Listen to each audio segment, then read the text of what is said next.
Hello everyone, welcome back to the Fast Travel Lounge. My name is Patrick, you're listening to episode 30. Big 30. None of us are 30, right? Not yet. No? That's pretty rude to ask, big fella. Yeah, I'm actually No, Steve, sorry, let me clarify. I meant your weight. God, I wish. I'm 30 metric tons. When they say big fella, they mean me. That is who they refer to. I have a scratchy throat, but we'll see how we go. I am joined by full gang, everyone's all here. How's your throat scratch if it's got no fingers? I'm joined by Josh and Saif this week. Say hi, everyone. Hey, everyone. Scratch without fingers. Hey, everyone. Shut Hello. the fuck up, Steve. You're out. You're out this week. Go sit on the sideline. You've been red carded. Play for the best. See you in 10. Well, actually, sorry, Steve. I didn't mean that. Come back. Tell us about how you broke your phone. It begins. Okay, so big story. So, you're in the elevator for work. That's all cool. So, how was Krispy Kreme? What'd you get? I didn't go Krispy Kreme. Oh. It was literally yesterday. Go back to the sideline. Fuck's sake. All right. I did take home a bunch of sweet treats from work, like all these cakes and stuff were let out, and I was like, "Can I have it?" And my boss was like, "Yeah, sure, why not?" And I took it home. And that's how we made it to 30 metric tons. Good on you, Steve. Someone's good. God won't do all the eating. I'd like to see him try, though. No, so what happened? You had one of them nice phones, right? Had one of those phones with absolutely no issues, those flip ones.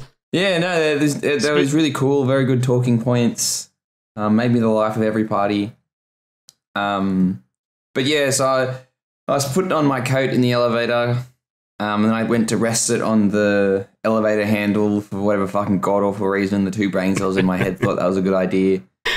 Now we're in overdrive. Yeah, then gravity was like, nah, fan. Ground town time.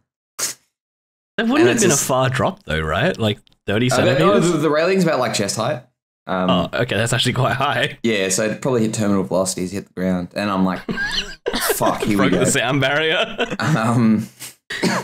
So then what happens, so then I was in this weird thing where the top screen, the display worked. Well, not the top screen, but like where the hinge was a clear divide of where it was fucked. So the top part of it, the display was like turned on, but the touch wasn't working. But on the bottom part, the touch was working, but there was no display. And of course, because it's 2022, I don't keep my wallet on me anymore. So I needed to turn on NFC, but I couldn't turn on NFC to buy my lunch or to go home on the train because the top screen didn't work. So I had to literally press buttons on the bottom screen until I got my banking app up and I could find the NFC button, well, the card button. So it would give me the prompt to turn on NFC. Then I press the OK. Don't you have a smartwatch? Yeah. So the funny thing is, though, you've got to pair them. You dropped that too? No, not yet. It was attached to the phone. Yeah, of course the watch goes to the phone, right? I strap it to my wrist. But no, I haven't set up Google Pay on my watch yet because I'm scared of somebody like scamming me and like I don't know, going up to me and holding my wrist down and like getting the thing ready and like I don't know, scamming As opposed to just taking money. your phone out of your pocket. That's the screen. What do you mean? As opposed to picking his phone up off the floor? Yeah. Well, screen would have been fucked, but they're not going anywhere with that. They probably would have given me a tip to be like, sorry to hear that, big fella. All the best. A Linus tech tip? No, I Steven hope tip. Go. You think if Linus has tech problems, he goes to Krispy Kreme? I don't know if Krispy Kreme's in America. He gets Good Dunkin' thing he's Donuts. Canadian. But doesn't he live in America? I thought he lived in Canada. I don't know. Let's get him on the show and ask. Yeah, we'll drag him on. If he's Canadian, he probably goes to Tim Hortons. Uncle Probably. Tim's, yeah, choice. But to long story short, phone fucked. I've got a new one coming. More stories. Actually, no. You know what? I'm going to go on another rant. So because I used all two of my brain cells working out how to did turn you authorize this? Why is he doing No, two I'm going. runs? I'm going. This was not. We didn't agree on this. Well, it's too Why are late. you You asking get- me? You're the host. You can stop him at any You're time. the editor. We've Yeah. been You through can cut this. this out if he doesn't Yeah, want but it. when it's thing editing, is I that can do the it in people- post, not live. The people want this. So because Do I it in don't use all Spanish, my it's IQ nice. points, when I got home, I'm like, well, Okay, I'm going to have to didn't transfer all my data. I have to transfer all my data over. So I spent literally 2 hours with my partner's phone calling myself on her phone to see if I could share my screen so that on her phone I could touch the right thing to send my stuff somewhere.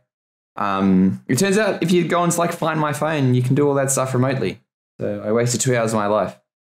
I mean, Josh charges 6 figures for that kind of tech support. You could have just asked him. Not anymore. Goodbye my 5-figure salary for editing the podcast. But why get Josh to do it when I can do it myself for free and be very angry with myself for taking 2 hours? My favorite part is that if you asked me for like a quarter of a second, I would have been like, plug it into your computer and use the Samsung app that lets you display your screen. Because I usually have my phone plugged into the thing, I've disabled the Samsung Dex thing from going to my phone. So really, you really like to make life hard for yourself, don't you? I don't. He doesn't expect things to break in an elevator every day. That is I'm not expecting tech to break. That's like my entire career Should have is just taken the technology stairs, breaks. man. It's a sign from God to drop some of that 30 metric tons. I work on the 19th floor. I can't. I'm not. You're going downstairs, so it's okay. Well, if I fall over, I'll be rolling for a while. Your phone might have survived that, though. Yeah, well my phone's gone to heaven now. I'm back at the Galaxy S9 Plus. The battery lasts about like 20 seconds. But I've got another phone in the way, and that'll be for next week's story. On the bright side, the S9 Plus wasn't the one that exploded, so That was like you're doing slightly better than Are you other looking models. forward to being able to take it on a plane and not being put in the special search line? Guys, come on, you Yeah, just said guys. that the battery only lasts 20 seconds. It's not living long enough to be a bomb. Yeah, as soon as I turn it on, it's like, okay, cool, it's off now. Yeah, but I've got a new phone coming. I'll report in next week, but thanks for listening to my Stephen talk. So I kind of have a phone adjacent story. I got a scam call earlier today while I was at work. Sorry about that. Did you go to I Krispy Kreme? won't call again. Yeah, Don't care, didn't ask. I'm glad Steve said that because now it gives me permission to actually talk about it. So I just got this random scam call saying that they were with the NBN today, and I was like, okay, I know this is a scam. I know that it's gonna fuck up. So I'm going to try and mess with them. So hopefully it gets me taken off their caller ID numbers. So I'm just sitting through the motions, going, look, I know this is a scam call. I can hear people behind you. If I get the police involved, they'll start investigating because they know you're not in Australia, like you told me you are. And he ends up admitting, yeah, I know this is illegal. I know it's a scam. And I'm like, so you think it's good to take people's money like this? And he's like, yeah, it's my duty to do this. It's a bit like that Reply All episode they did on, they followed a scammer, and they pretty much had a very similar line. It's like, oh, well, give money. Yeah, it's like... What the hell was that sound? It was like a stifled laugh. But yeah, it just absolutely floored me that his reply to, I scam people because it's my duty, and I just had no response to that. I had to kind of collect myself to continue the phone call. I want to give a very quick shout out actually in relation to this, and you guys should watch it if you haven't seen it either. I think I sent it to Patrick, but there's a YouTube channel called by a guy named Mark Rober, something along those lines. And the channel's his name. Watch Mark Rober if you haven't. He's a pretty small channel. He's got like 20 million subs. He's pretty massive channel, but he does this very particular thing that he did every year of like basically made like this glitter bomb package with phones that record people that like steal packages off porches. And the last 2 years, there was one that basically it got sent to a phone scamming like headquarters thing in like India somewhere. And like he just fucks with these people, like releasing cockroaches and like a whole bunch of different stuff, like fart spray and everything. Absolutely hilarious, so fucking funny. Highly recommend. And he's like he got like the police and stuff like involved and got an entire call center shut down. So pretty cool stuff. I mean that has like the happy ending. You could also just do the like you could take the happy haha troll angle where Kit Boga, different YouTube channel. It's actually kind of cool watching him grow because I used to watch him back when he was a lot smaller than he is now. But he literally just fucks with people. Like he strings people along with like voice modulators. He streams it all to Twitch, and so I know who you're talking about. All of his time split goals are just how long he keeps a scammer on the line for. It's excellent. Amazing. There was one he did Sammy recently where he kept someone on like over the course of multiple days, and Kit Boger isn't an idiot, right? He went and he coded an entire fake banking website just so that he could like play with redeeming Google Play cards and transferring large amounts of money into like different fake accounts and stuff. Literally just to fuck with scammers. It's amazing. Yeah, I've also every now and then I watch Scam Baiter on YouTube, and he does similar things. And he like as he's on the call with them, he'll get their a screen sharing software like what they use to like connect to your computer. Reverse tunnel it. Yeah, he'll reverse it and then like turn on their webcams to scare the shit out of them, or he'll just start trying to shut down their entire network. It's all good stuff. The question is, when you're in an Indian call center and your entire infrastructure's been taken out by an American YouTuber, do you go to Krispy Kreme? Does that count as like a phone repair issue, or? I think it counts.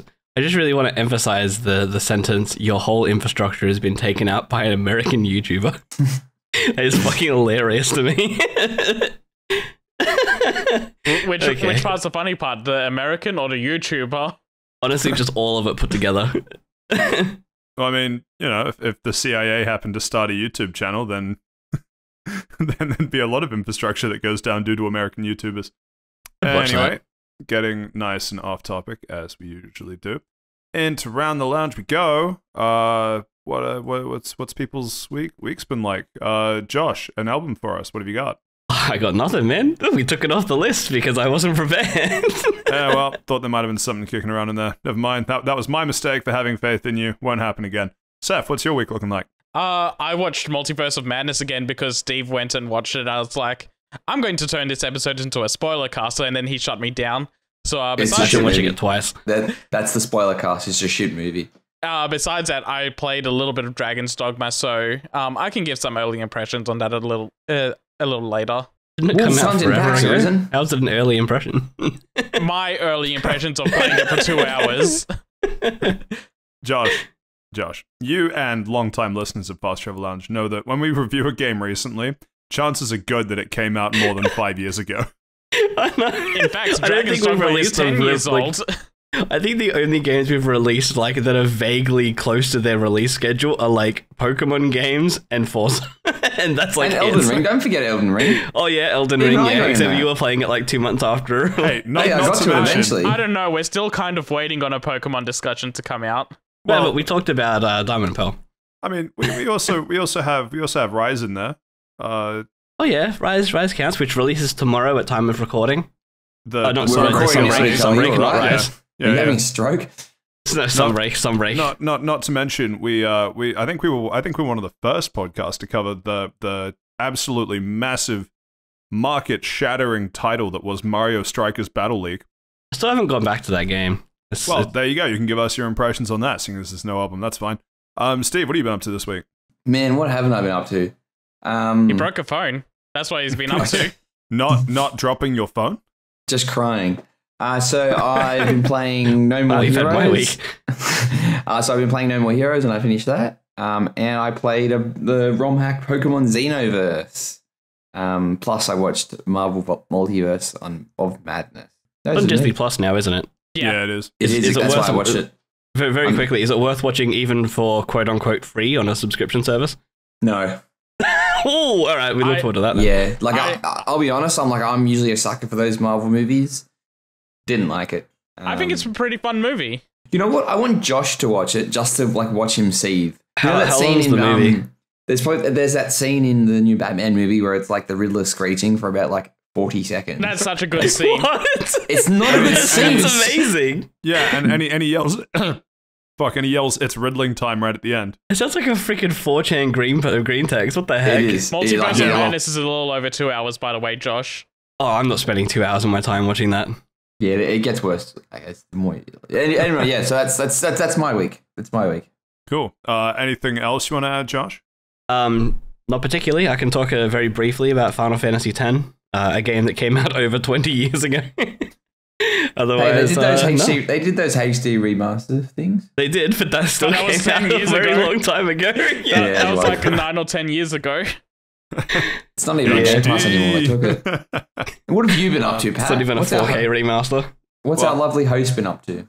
I've been busy with work, but I figure now is as good a week as any to talk about Deathloop, which I finished about 2 weeks ago now, but there's just been other stuff to talk about, so I'll probably give my thoughts on Deathloop. And, you know, comparative to the rest of the week, it's actually a recent game. So, joke's on you guys. Speaking of recent games, didn't you finish Limbo last week? After a talked about recommendation? Well, I finished it last week. Oh, right, Yeah. yes, and then Pat went and played it afterwards. I still haven't heard Steven's impressions yet, so yeah, I'm keen. Well, Maybe you should listen to the podcast, big fella. Yeah, It's not out yet. exactly. Is Good it out thing yet? there's- Oh fuck yeah! All right, I'll listen to it. I released it yesterday night. Oh well, fucking last You've had night. I'm 24 sorry, I haven't hours, listened to man. it yet. This guy, not our number one fan. Seth, Yes. between you and I, if you're editing podcasts and not even the host is listening to them, are you really worth the 5-figure salary? Yes. My dude, I've spent my entire day resigning from jobs and getting a different job. You could cut me some slack. As if he's got like more than one job to resign. As I've got so many jobs in this economy, better resign from them all. Listen, Got too much money. The great the bank's resignation is threatening just Josh. listen, The bank's threatening to charge me interest. Patrick. I'm the immigrant your media warned you about hoarding all your jobs. Patrick, listen, it's that good he doesn't need to listen to it. That's why I deserve the money. Oh, I mean, it does have Limbo in it, so it's an instant 10. How low can you go? I said it last week as well. Yeah. It just makes me think of Hermes from Futurama. Thank you. Still not any better the second week. Right, yeah, and I did finish Limbo. Cool. Well, I guess we have a fair bit to discuss. I might as well open with Limbo. Played it. It's all right. Just, played it late, so I guess 6 out of 10. Stephen, don't say Wow. Stephen, don't say anything because that means that Josh has to go and listen to the podcast. Oh my, holy shit! I can't believe this is no. I gave it a 6 out of 9. Nice.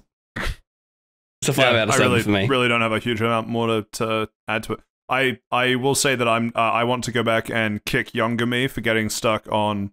I'm pretty sure it was either the spider or the raft bit. But Spider's like the start of the game. What do you mean? thank you, Josh. Yeah, aware of that.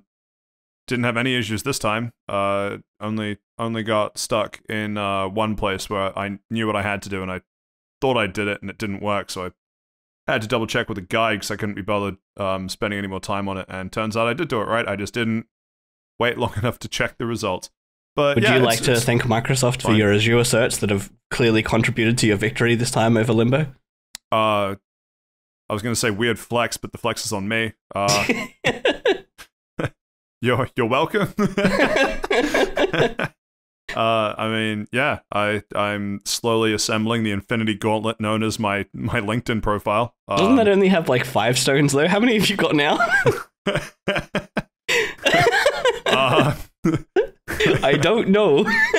Too many. I think it's around 15 exams, and I think it's probably Holy around shit. 11 certifications.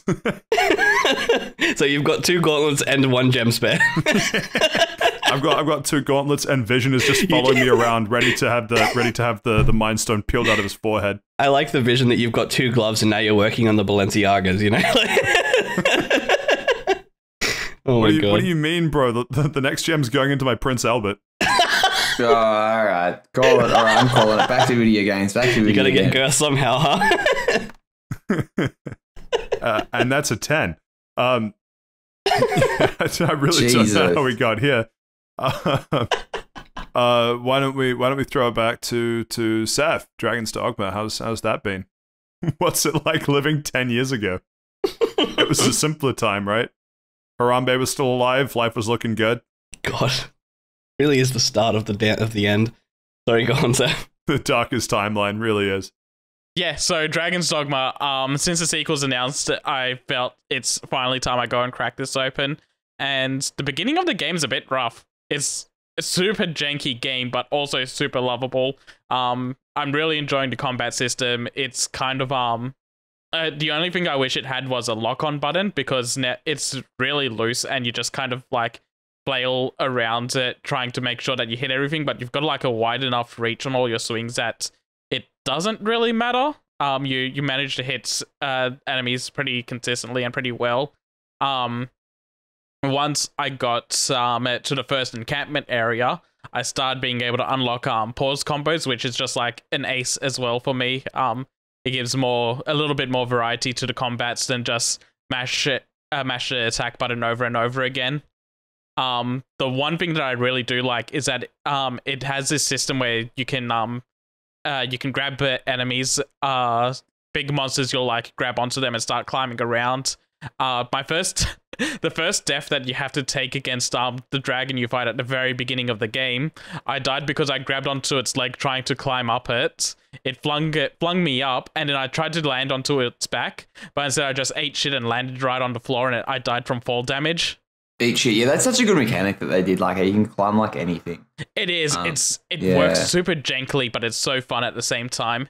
There's like, as you probably go further in, there is like, because I've played it like 7 or 8 years ago now. It does get like on release. Yeah. No, not on release. A bit later. There are like bigger enemies. Once it comes out of beta, yeah, we get you. We get you. There are like big enemies that are smaller than dragons. That's like, it works really good on. What I'm more interested in, and I already know the answer because I say that I know you quite well. So in Dragon's Dogma, you can create your own character and you can get like a pawn, which is sort of like an AI controlled character that is created by someone else. Yes. What does your character look like, and what does your pawn character look like, Saif? It's got to be a harem, right? I have gone for the full harem, yes. Not in the traditional sense. So I made a big buff mum, anime MILF, with the dead mum haircut. Like, Can you imagine trying to explain this sentence like 10 years ago? She's got the ponytail that goes over the shoulder, so you know she's going to die. And we get that out of the way very early, because as soon as you die to the dragon, it rips your heart out. I just picture like a real Seth from 10 years ago just high-fiving over his character select screen. The permanent pawn I made is my character's goth daughter. Oh, fucking hell, man. It's daughter and it's a harem, good god. I'm so glad that forever immortalized will be the line, the other pawn I made is the goth daughter. So this is why I said it's kind of a harem, but not really, because I decided to go, if I'm going to be a big, strong anime MILF, I'm going to just take all my daughters around on this D&D journey. And so I got the goth daughter, and then I just went online and grabbed a couple of other random girl characters. What it must be like to live in your head. So it's pretty fun. I was so worried you were going to say like a Borderline lolicon or something, and I was going to have to like call the police. I rejected all the little girls. I'm sure you did, big fella. That's so big of yourself. Well done. Clearly, this man is not a professional Smash player. Something that almost made me break this rule, though, was that someone made was a picture of a little girl. Whoa, hold up! I'm getting a message from Seth in the future. Shut the fuck up. This has nothing to do with little girls. This has something to do with the pawn system. So the thing that what a fucking sentence! I'm calling it. The thing that almost made me break the rule of having an all-female party was that I found Adolf Hitler. Oh, Jesus. Bro, what do you mean almost? Where was the line? I was like, I really don't want Adolf Hitler on my party, but at the same time, this is kind of funny. Jesus, man, the jokes write themselves, don't they? Do I want big titty goth GF or Hitler? Jesus Christ. Don't worry, I only picked Hitler because picking the little girl would have been questionable. To be fair, Stephen, my goth daughter does not have big titties. They're quite moderate. Let's move on. I don't even want to be a part of it. I feel dirty just listening to this. Should I get back to the actual game now that I'm done, like, making Stephen regret his life choices? That is making me regret my life choices, and I've known you since like 15 years ago. What the fuck, bro? You knew him when this first came out. You could have stopped this. I could have. He wasn't strong enough to stop me. So, Stephen, I gotta ask if you did this when you first played the game. The first thing I did by accident was when I get control of my character for the first time was I accidentally picked up the girl that helps you get into your house, and I threw her off a cliff, and I instantly had to reload the game. I'll be honest. Fucking Mario 64'd that penguin. Yeah, I did not do that. Yeah, that's a reference that we all look back on and bring out in therapy. Fuck that penguin butt. Unironically. I've actually gone to a point now where instead of gorilla carrying everyone, I put them into full Nelsons. So I just saw this random NPC walking around. I'm like, you know what? I'm just going to keep Nelson grabbing him and kicking him until I take him off a cliff and into the ocean. And then Rey Mysterio comes out and fucking RKO's Hitler. Like That fucking... There are a few things wrong in that sentence. Oh, I know there is. Specifically, Rey Mysterio doing an RKO. Doing an RKO, yeah. He does a 619, thank you very much. I know he does, but the more incorrect I could make it sound, the closer it was to you actually speaking. The higher up my nose I want to push my glasses, the more I hate myself. Thanks. You're welcome. But yeah, I'm still pretty early into the game. I've just gotten to Grand Soren, which is the first major city. And now I've gone to the point where I can change my class. I've been playing as a fighter this entire time, but now I can change to a different sort of mage or an archer or like a fighting mage if I wanted to. So there's options I can do. What's interesting to me though is that I'm kind of getting a little peek at the Final Fantasy 16 combat system in this, because you get the way the combat works is that you've got your square and triangle buttons on PlayStation controller. They're all your light and heavy attack. Circle was, I forget what circle does in combat. X is your jump, and then you hold the triggers to do different things. So your LT trigger is all your defensive options, and your RT trigger is all your attacking options. And they're pretty interesting and fun to utilize, because like one of my favorite attacks at the moment is as a fighter I can hold RT and then press one of the attacks, and I'll just stab the sword into someone and just start twisting the sword inside them to do extra little bits of dot damage. And that's been pretty fun to mess around with. With the shield I can also set up an ability so that I can throw my pawns into the air and they can do aerial attacks on enemies, or like try to mount things after jumping off my shield. So there's a lot of different small systems going on in the combat system that are quite fun to mess around with. Neat. Yeah, I've got it installed on my Xbox. Will I play it soon? Probably not, but I'll get there. The last thing I'll mention though is quick travel was a bit of a headache to get my head around. I didn't realize that it was an item in the game. I kind of expected it to just be open up the map and travel somewhere. But no, you have to go into your inventory, use the item, and then select where you want to travel. And that's a bit hopefully they improve that in the sequel. It does have a certain charm about it, but it is very old. I don't know, maybe they'll just patch it in an update. It's still getting, it's only been 10 years. Sure, they could update it. I don't know. It seems like they abandoned the first game quite a long time ago after they made the MMO that got shut down. Oh yeah, seems like they abandoned the first game a long time ago after they saw what degenerates like you did with the character select. I wasn't the one that made Adolf Hitler. Can we move on? That was a sentence. God, I hope so. Yeah, we can. I don't think I'm moving on. I need to speak to a therapist. Anything more to add, Seth? No, that's all. It's been pretty fun so far, but also a super janky game. I'm not sure if it's for a lot of people, but it's very much a game for me. Out of 10? Out of 10 so far, I'm giving it an 8. Nice. All right, thank you for that, Seth. Josh, your thoughts on playing Mario Strikers for all of 1 minute? I played for a couple of hours, but honestly, I don't really have any thoughts other than it's just bad. Like it's just not fun. Like it's really not. Like everything takes forever. The AI blatantly cheats, like you said. The cutscenes are repetitive. Like it's just not fun. Like nothing about it is fun. The controls don't feel fluid. The art of them, and like the first time you watch them do, what was the hyper attack that they use? What was that called? It was literally called Hyper Strike. Okay, so that was kind of cool the first time you see it, and then never again. I don't know. That's basically all I really had on it, to be honest. It wasn't a fun game, and I wish I could refund it. Did you beat him, Pat? Did you flog Josh? Is that why you're so angry at it?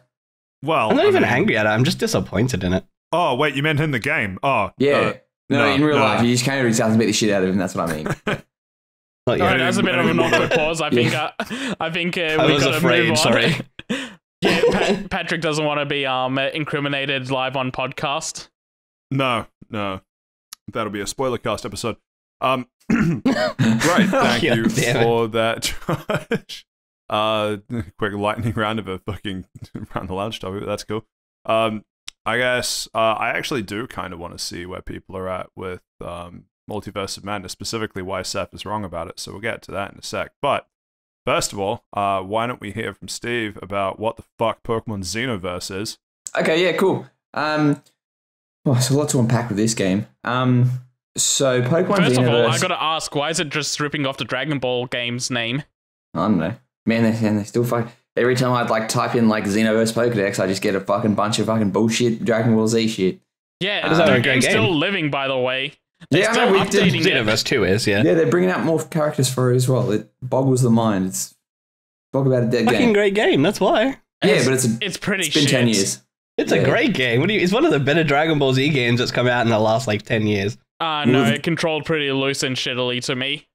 Anyway, so Pokemon Xenoverse is a fan-made Pokemon ROM hack. It started off as an Italian ROM hack, which is wild. I always forget that there are Other countries. other countries, but you don't really see. Well, maybe because I only get English results, but you don't really sort of see these big ROM hack projects sort of done in other languages. Like this is literally fully fleshed out. It was literally made in Italian first, and it was like translated officially in English. I think at the start You of realize this year. that there's quite a lot of them that are just Japanese. Yeah, that sort of probably makes a bit more sense. But like Italian was just sort of one of those things. It's like, oh, okay, that's a bit left field, but yeah. But anyway, it is what it is, and it's still pretty cool. And I think like officially, it's just called Xenoverse. It's because there's no like Pokemon branding on it because ROM hacks always are on that very fine line of, especially with Nintendo IP. It's like, no, well, fuck you, it's getting shut down. Please do not donate to us. And don't talk about it until it's done, and then when you release it, it's too late for Nintendo to do anything. Yeah, and when we Basically, are yes. done, give us money, but don't say it's for this, which is quite funny. But anyway, so it's you can sort of tell it's made in like RPG Maker. It does have a lot of those sort of elements, but it does have, I think it's the Gen 5 battle mechanics, and they've also brought in like, yeah, it does have like the sprite thing, the sprites that move in battle as well. It does have fairy type as well. They brought over like the mechanics from Gen 6 and Gen 7 through that. And so it's also describe what you mean though. So like some ROM hacks, they introduce completely new Pokemon or they rejig old Pokemon. Like what is Xenoverse actually doing as the ROM hack? so it does introduce new Pokemon. It introduces a sound type, and it does sort It of. is pretty cool. I hate the fucking sound type, to be honest. Like, it doesn't need to be done. It just complicates things. And it sort of does like retcon a couple of other Pokemon. I don't like change. Old man yells at cloud. Yeah, so it like changes things. So like Noivern becomes a dragon sound. The Whismur, Loudred, Exploudline becomes sound. Litleo and Pyroar becomes fire sound types, etc., etc. There's a couple of other ones that you can probably guess yourself. It does introduce some new Pokemon. The variation in the Pokemon that it introduces, like a Fakemon, are pretty average, to be honest. And it does that, and it also does X Pokemon, which are like different forms for Pokemon we know and love. Like there's a cool Roserade X that's like a sound poison type that looks really cool. There's the Electabuzz line gets a cool sort of becomes like a fire electric type. There's like two Pikachu X's, and then there's one Raichu X as well. But that's sort of different because it's. But there's nothing for Y. What is this? Yeah, well, but and that's the whole thing. Like it does sort of seem like it is like Pokemon X, but no, it's not. It's because these Pokemon are from the Xenoverse, which is like a whole parallel universe type of bullshit. So they're called Pokemon so they're X. hyper beasts. Basically. Ultra Beast Yeah. color. Fuck. Better luck next time. But essentially, yes. Like, and it's sort of spin off like where these X Pokemon come from. It's like a shitty world, and it's sucking the life force out, and your dad's gone missing, and you got to go find it. That whole classic thing. But at the same time, collect 8 gym badges. It does sort of do a bit things like the starter Pokemon you get don't evolve traditionally. It evolves when holding an item after certain story beats. That's an interesting change. It is a very interesting change. So you can't really but it sort of reduces the meta. So if your starter Pokemon isn't holding this item, it doesn't evolve and it's just got shit stats forever. But I sort of enjoyed it, and when it does happen, those sort of story events do occur, and it's like, oh shit, my Pokemon's evolving into a different form. That's pretty cool. I did really enjoy it. I really enjoy this ROM hack. It does have a shitty sort of leveling curve. It starts off, I think it's when you're at the 3rd or the 4th gym leader. Like all the trainers you've hit before that are around like 25, 30. But her Pokemon are like level 36. And it's like, all right, cool. Like, no matter how, I fight every trainer that I pretty much see. I catch every Pokemon I find that I haven't caught before. And I'm still so underleveled that I'm getting pumped. Then I have to grind. And the nearest the grass is wild Pokemon in, and only has Pokemon that are between like the levels 20 to 25. So it takes me fucking ages to grind. And then the Elite Four not the Elite Four, they're the 4 Cardinals, whatever. They start off at like level 60, but then the champion has like level 70 Pokemon. But to grind in the Elite Four, the Pokemon are only between the levels of like 40 to 45. And I had to make like a team change because one of my Pokemon was actually pretty shit. And I was getting nowhere. And that grind just took so fucking long. And it sort of like lets the game down, and it really breaks the pace. Right. Yeah. Like if there was some sort of like trainer rematching mechanic or something to sort of help with that grind, it'd be a lot better. But no, and when it's not like as if the other trainers are like EV trained or something. It's just they're literally 10 levels like higher than everything else, and it's just sort of a bit unfair. Isn't this the one that also has quest mechanics? No, there are no quest mechanics. You're thinking of Phoenix Rising, which is another good one. Not that one. There's another one that does have quests. Is this the one that then, if it's not the quest one, is this the one where you start off in? Is it your dad? Your dad's gone missing, and then your rival and you are like, oh no, I'm thinking of a different one. Don't worry. Yeah, it was Pokemon ROM hacks are a dime a dozen. Yeah, there's a million of them. Yeah, it's really good. I enjoyed it. There are a couple of, like I said, the balancing issues. There is also some translation problems as well. Like some trainers, like you'll beat them in battle and it'll come up with some Italian sort of whatever they were supposed to say, and it's like, oh, well, it doesn't really matter. They're just sort of speaking. You can no longer play as Luigi? No, exactly, yeah. It's no longer spaghetti meatball pizza type of generic racism. Another thing I think it did fantastically, and I've never seen it, and I was like, it's such a good idea.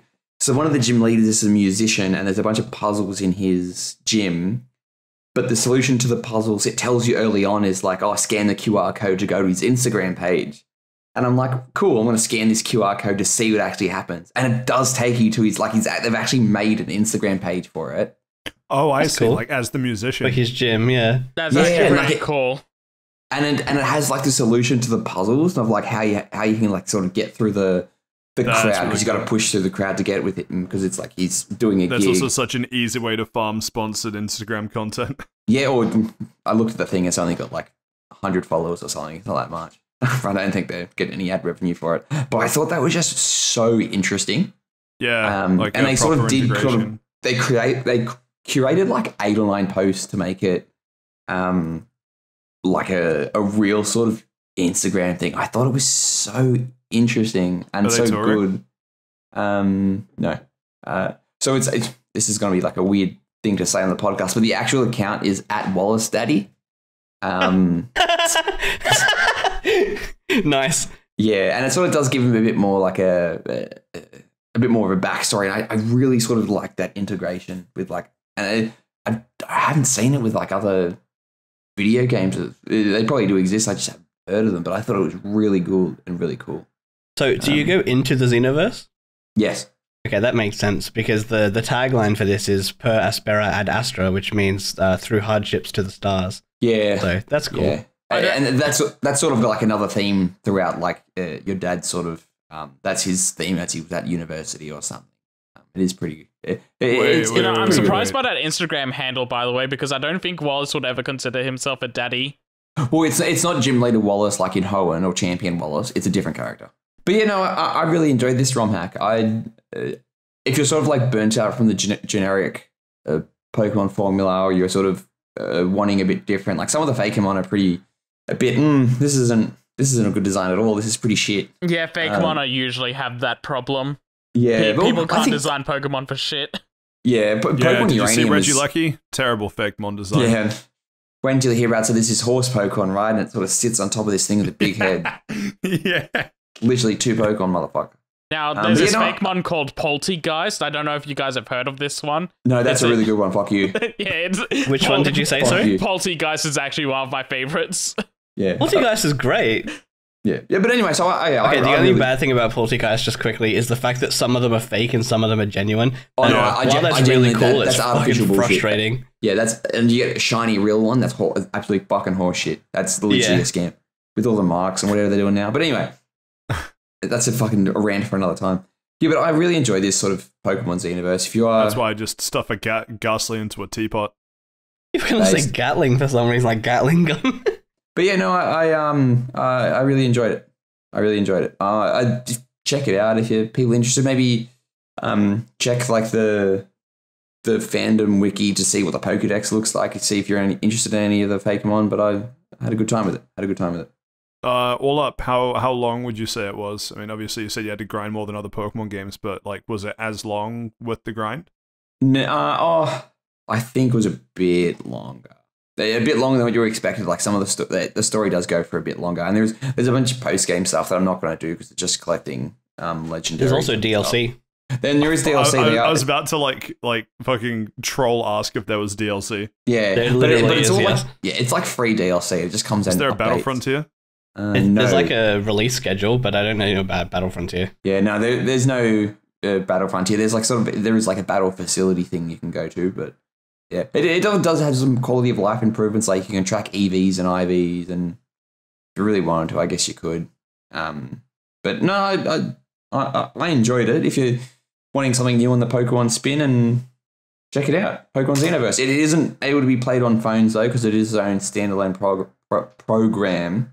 Technically, it can be. You can emulate it if you fuck around with it, but yeah, to the layperson doesn't want to spend more than 5 minutes. And I had a bunch of problems as well with it not being able to be launched because my antivirus sort of was like malware, so I had to it kept putting into quarantine. So you just gave it your credit card information and then it let you launch. Yeah, that's exactly what happened. And that was it. And now there's a nice Italian man with all of the $4 left in your account after you had to replace a broken phone. It do be like that. Yeah, check it out, Pokemon Xenoverse. Sweet.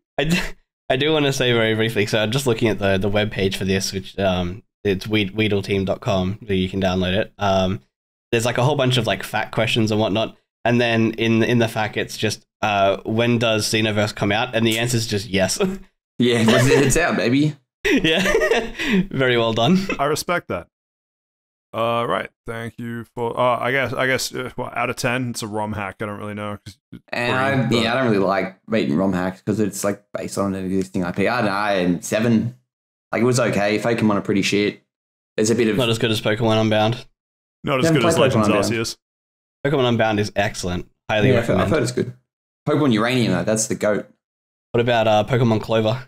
Oh no, that's unfathomably bad. Does anyone remember when Peter did Pokemon Black and Blue? Yeah. What? Yeah. The Peter ROM hack, Pokemon Black and Blue. Oh my god. It was a Flash game they did right before Black and White came out, where it was about Pokemon abuse. It was like Peter is in Peter is in like Peter seriously. Ethical treatment of animals, Peter. I think you mean like no, for some reason my mind went to like Peter Griffin. Yeah, because I've been talking about Family Guy for the last 3 weeks in the podcast, Jan. Yeah. No. Peter is in like the largest killer of animals in the continental US per year because of all the kill shelters they run. But God forbid you fucking lick fur that has been attached to a dog at some point in its life. Yeah, that Peter. Anyway, thank you for that, Steve. What have we got left? So Steve's No More Heroes, Multiverse Madness, and Deathloop myself. Well, might as well talk about Deathloop for a quick minute. Deathloop, contender for Game of the Year from last year, released 2021. I finished it a couple weeks ago. Took me a bit longer than it probably should have. I think I finished it in 30, and I feel like somewhere between 20 and 25 is kind of the standard amount of time. There's a couple reasons for that, though. So, what did I like about the game? Aesthetically, pretty dope. It played really well and smoothly, and it was enjoyable to play. The controls were well. Did they though? You told me that they while we were on a chat that they kind of subpar for both controls and mouse and keyboard. No. As in, like the bindings are a bit weird, but in terms of like action and movement in like as a first person action adventure type thing, controlling the character was good, but delivering the input via keyboard or via controller, just neither of them felt particularly natural, which is a bit annoying. But smooth in the game though. Yeah, aesthetics were pretty. The areas were quite distinct, which was both a positive and a negative in that. So the main criticism that I had is that it took me a bit too long to understand how Deathloop worked, which is why it took me a bit long to finish it. So the game is really good at hand-holding you through like a ton of the early stuff, but because it just handholds you, it makes all these kind of hand-wavy promises, and it doesn't really tell you what's going on, and then it just throws you into the deep end. So to be stuff like you wake up on the beach, which is kind of like the prologue. You do a little prologue-y section, and then it actually kills you as part of the prologue-y section. And that's good. I'm glad it does that because it shows you that, death is nothing to fear. It runs you through those mechanics. The problem is, just like real life. The problem is, it then sticks you back into like the main menu, and then tutorials you starting the next mission with very specific parameters. And it literally says, don't worry, you can come back and visit this area later, but it doesn't describe how or why you'd want to do that. And so I was always on the assumption that it was kind of like a Hitman level, like the entire Black Reef Island was the level, and you had a bunch of different spawn points and a bunch of different times throughout the day. That's not how it works. There's 4 levels, and there's four periods of the day to play them. And for some reason, like someone else playing that from scratch might just make that connection instantly. But I just kept expecting that it was like giving me the tutorial and hand-holding me through it, and then it would just open up and then let me do or like Control. I think Control's probably a better example where, they're different levels, but it's all, you're never in a menu, you know what I mean? You're always in the game world, and that's how I thought Deathloop would work as well. Whereas it's much more almost arcadey circa like PS2, PS3 era, where you're constantly going into like level select and then loadout and then like deploy or start the mission. And so, yeah, it took me way too long to figure out that was how the game was set up. And I think that was just an issue with how I interpreted the tutorials, which were really good in the menus, but it didn't tell me that the menus would be where I'd spend a lot of my time or all of my time between the areas that I loaded into. The other thing that I want to touch on, so I've got like a few things I want to touch on. Characters are great. There are 8 visionaries that you need to kill. Some of them are very emphatically voiced. Others just kind of exist. And it's really funny because the whole thing is kind of exploration and you're like figuring out these relationships and all this other stuff.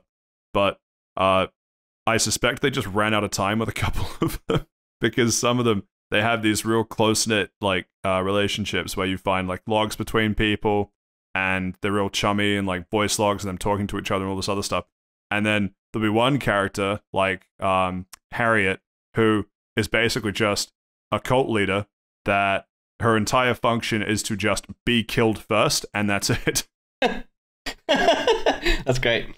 Like you figure out pretty early on that it's like, so it's kind of cool. It's like how to describe the process. It's like you will load into a level in the morning and then set something up such that when you then go to either the same area or a different area in the afternoon, it'll butterfly effect what you did in the morning, right? But there is no, like, if you want to kill Harriet at any point, just show up in the morning and kill her.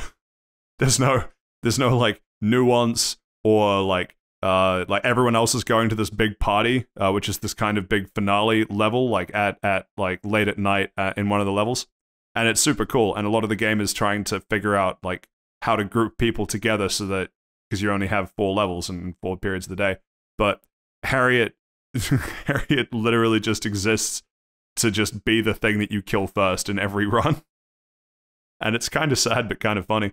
And then conversely, what an existence. Yeah, exactly. Yeah, and then conversely, Alexis Dorsey, big ups to that voice actor. No idea if they've done anything else, or I probably should have looked up before this, but I really liked the arrogant rich boy persona that they gave while just like through everything, like both in when you're like figuring out how he moves around his big finale party, to reading chat logs between him and other people, to just like voice logs of him responding to like interview questions. It's excellent.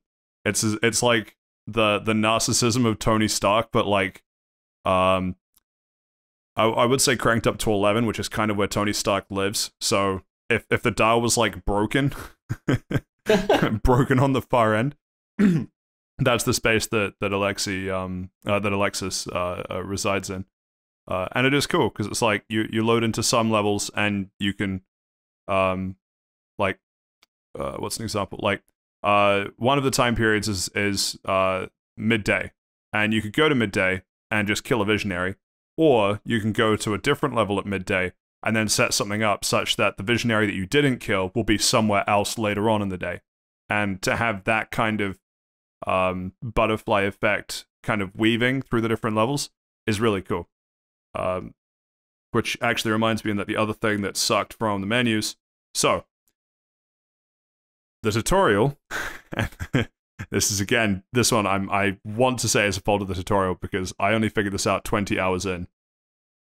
Deathloop works by giving you a resource that you get when you kill visionaries, thus making it valuable to kill them. But you then use that resource to kind of save gear. That way it's available on the next loop, and it makes the next loop easier. But if you want to, like, what's the word? Like, break down gear into that resource to save other stuff, you can. And the tutorial implied to me that if I broke down gear that I had previously saved, I would lose it for this run, and then get it back next run. Obviously not. And after 20 hours, I finally went, where is that gun I know I saved several runs ago? Oh shit, I have been selling everything by mistake. Oh god. That's pretty funny though. And so this, what was even dumber was I had this distinct, so what was even dumber on the top of that is, it's got like a Dishonored power system, which is really cool. It's called slabs. Don't know why they're called that. Where you can get like a blink / gap close. What are some other ones? Something that you can like throw people with your mind. One that just like amps you up so you take less damage. That kind of stuff. And then you can augment that with different kind of like sub abilities. So you can augment blink with 2 sub things of like blink distance, or if you jump and then get ready to blink, you like freeze in the air so you can like space it better, that kind of stuff.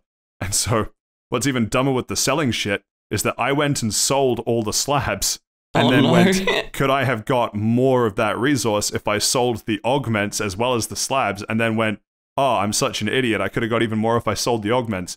And then on the next run, I figured out that selling shit was a bad idea because it doesn't come back on the next run. And then went, at least I didn't sell all the augments, because those are much harder to get than the slabs.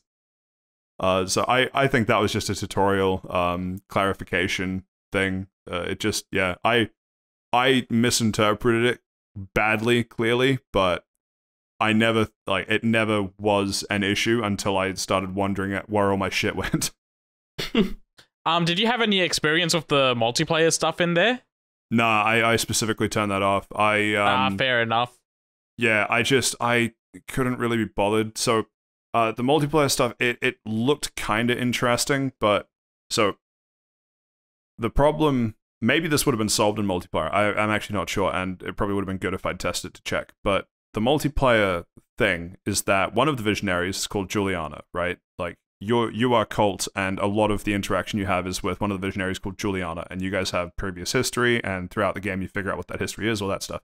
She will randomly invade your game, and she will prevent you from leaving until you either unlock the exit pathway or you kill... No, sorry. Yeah, she locks the tunnel that you have to escape through at the end of every level, and you have to unlock the tunnel manually and optionally kill her. And the problem is, because she randomly invades the game, there's no guarantee that when it says Juliana is invading your game, that she will immediately spawn where you are and start trying to attack you. So, my playstyle would be, someone has invaded my game, I must find Juliana and kill her first. And it's a massive bloody pace break to go from, I have a single-minded focus on, going and discovering this thing, to now I got to deal with Juliana. And maybe that would have been fixed in multiplayer, because the person controlling Juliana would have also been sick and tired of trying to find me. But there were times when it was literally just sit in the middle of a square for like 5 to 10 minutes waiting for her to randomly show up. Wow. Yeah, that sounds like a pretty big pace breaker. It actually sounds very similar to a problem I had with Sniper Elite 5 very recently, where basically they introduced like a Dark Souls invade mechanic. But literally, I turned it on, and like quite literally, every single time one of them finished, you would then be revert back to where you were when they invaded, so that you didn't lose any progress or whatever, being a sniper mission. But every single time it did that, another person invaded immediately. So you could not progress in the level. Yeah. At least when Juliana died, she was dead for the level. Oh, that's good. Canonically, she can invade, even though you kill her. She can invade, I think, multiple times per, multiple periods throughout the day that Black Reef loops on. But at least if you're in a level and you kill her, that's it. You're good. Yeah, because that was the one thing that I thought was a really neat idea, and I was really interested in Deathloop because of it, but I just never really got around to getting the game myself. It's not that idea is just not a strong draw for me.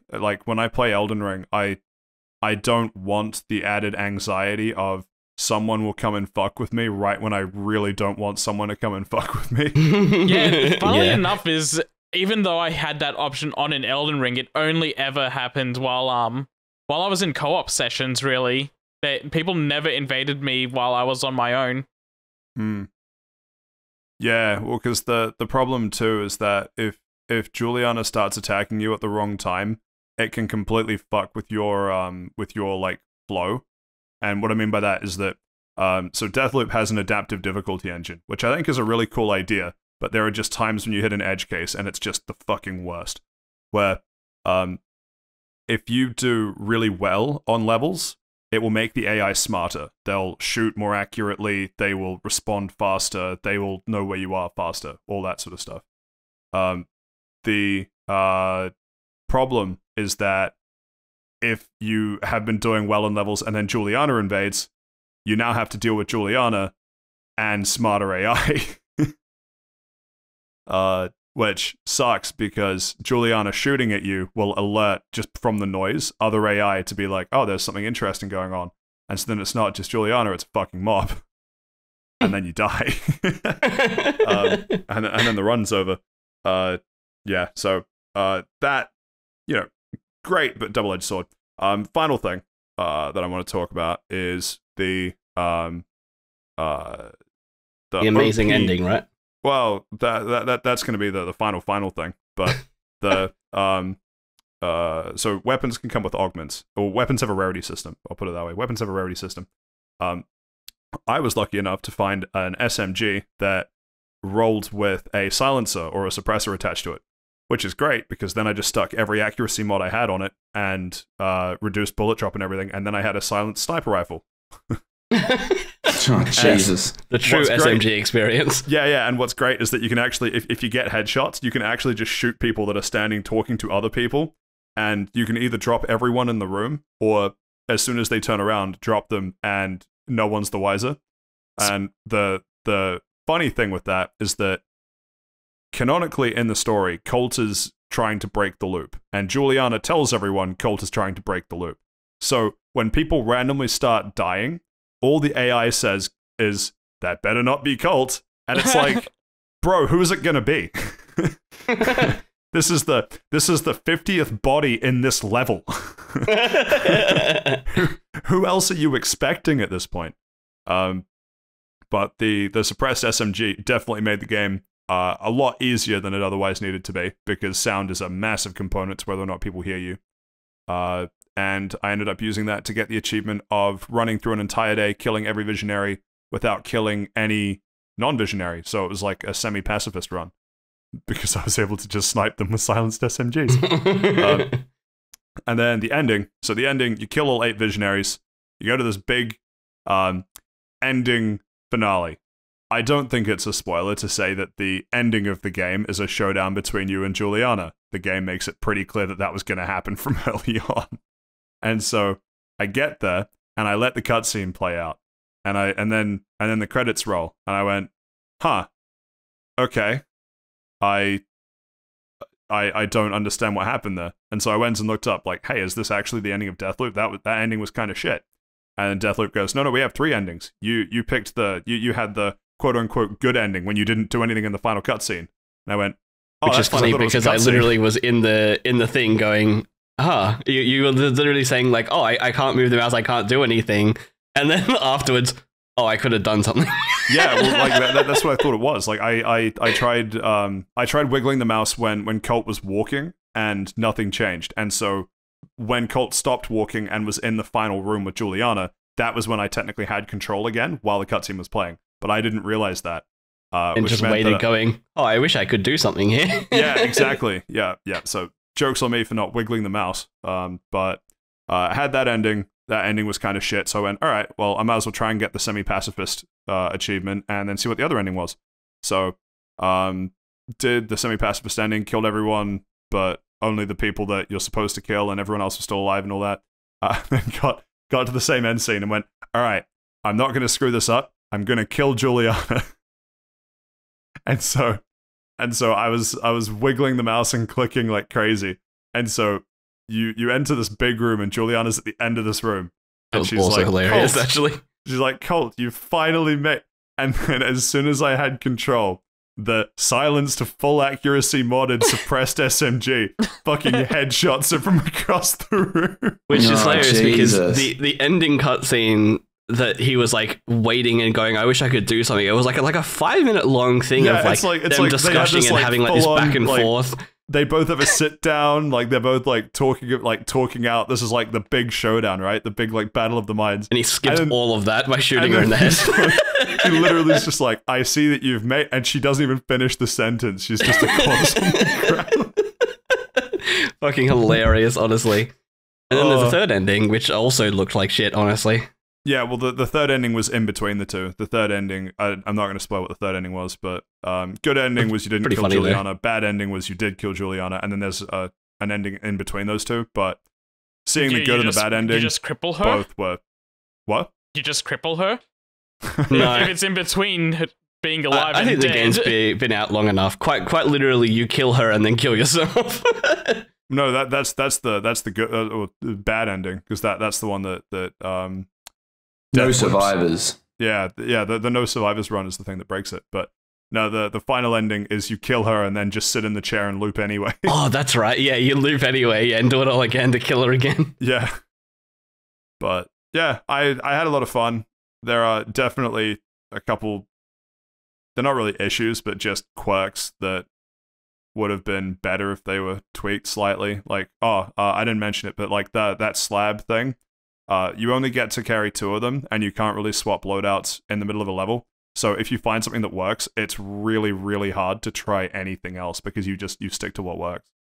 And that's a shame, because something like the infamous or control system where you just get more, and then you can just use more on the fly, makes you much more likely to experiment. But that's just like a me playstyle thing. But all up, I'd give it a solid 8.5 out of 10. Shit, that's pretty high. That's higher than I really liked it. I would have given it a 9 to 9.5 if it weren't for those, like, basically if it weren't for the tutorial just fucking me over twice. I think the ending was like the worst part because I watched you play a bit of it on and off, and then I mostly watched you just play the ending, and I was like, that's shit. Like, that was just not a payoff. It's that kind of really stuff. Knocks it down. The game part of Deathloop is great, but it's a couple of the systems outside the game with like the tutorials and the story and stuff that just let it down a little bit. But yeah, 8.5. I can see why it was a contender for Game of the Year. Really good.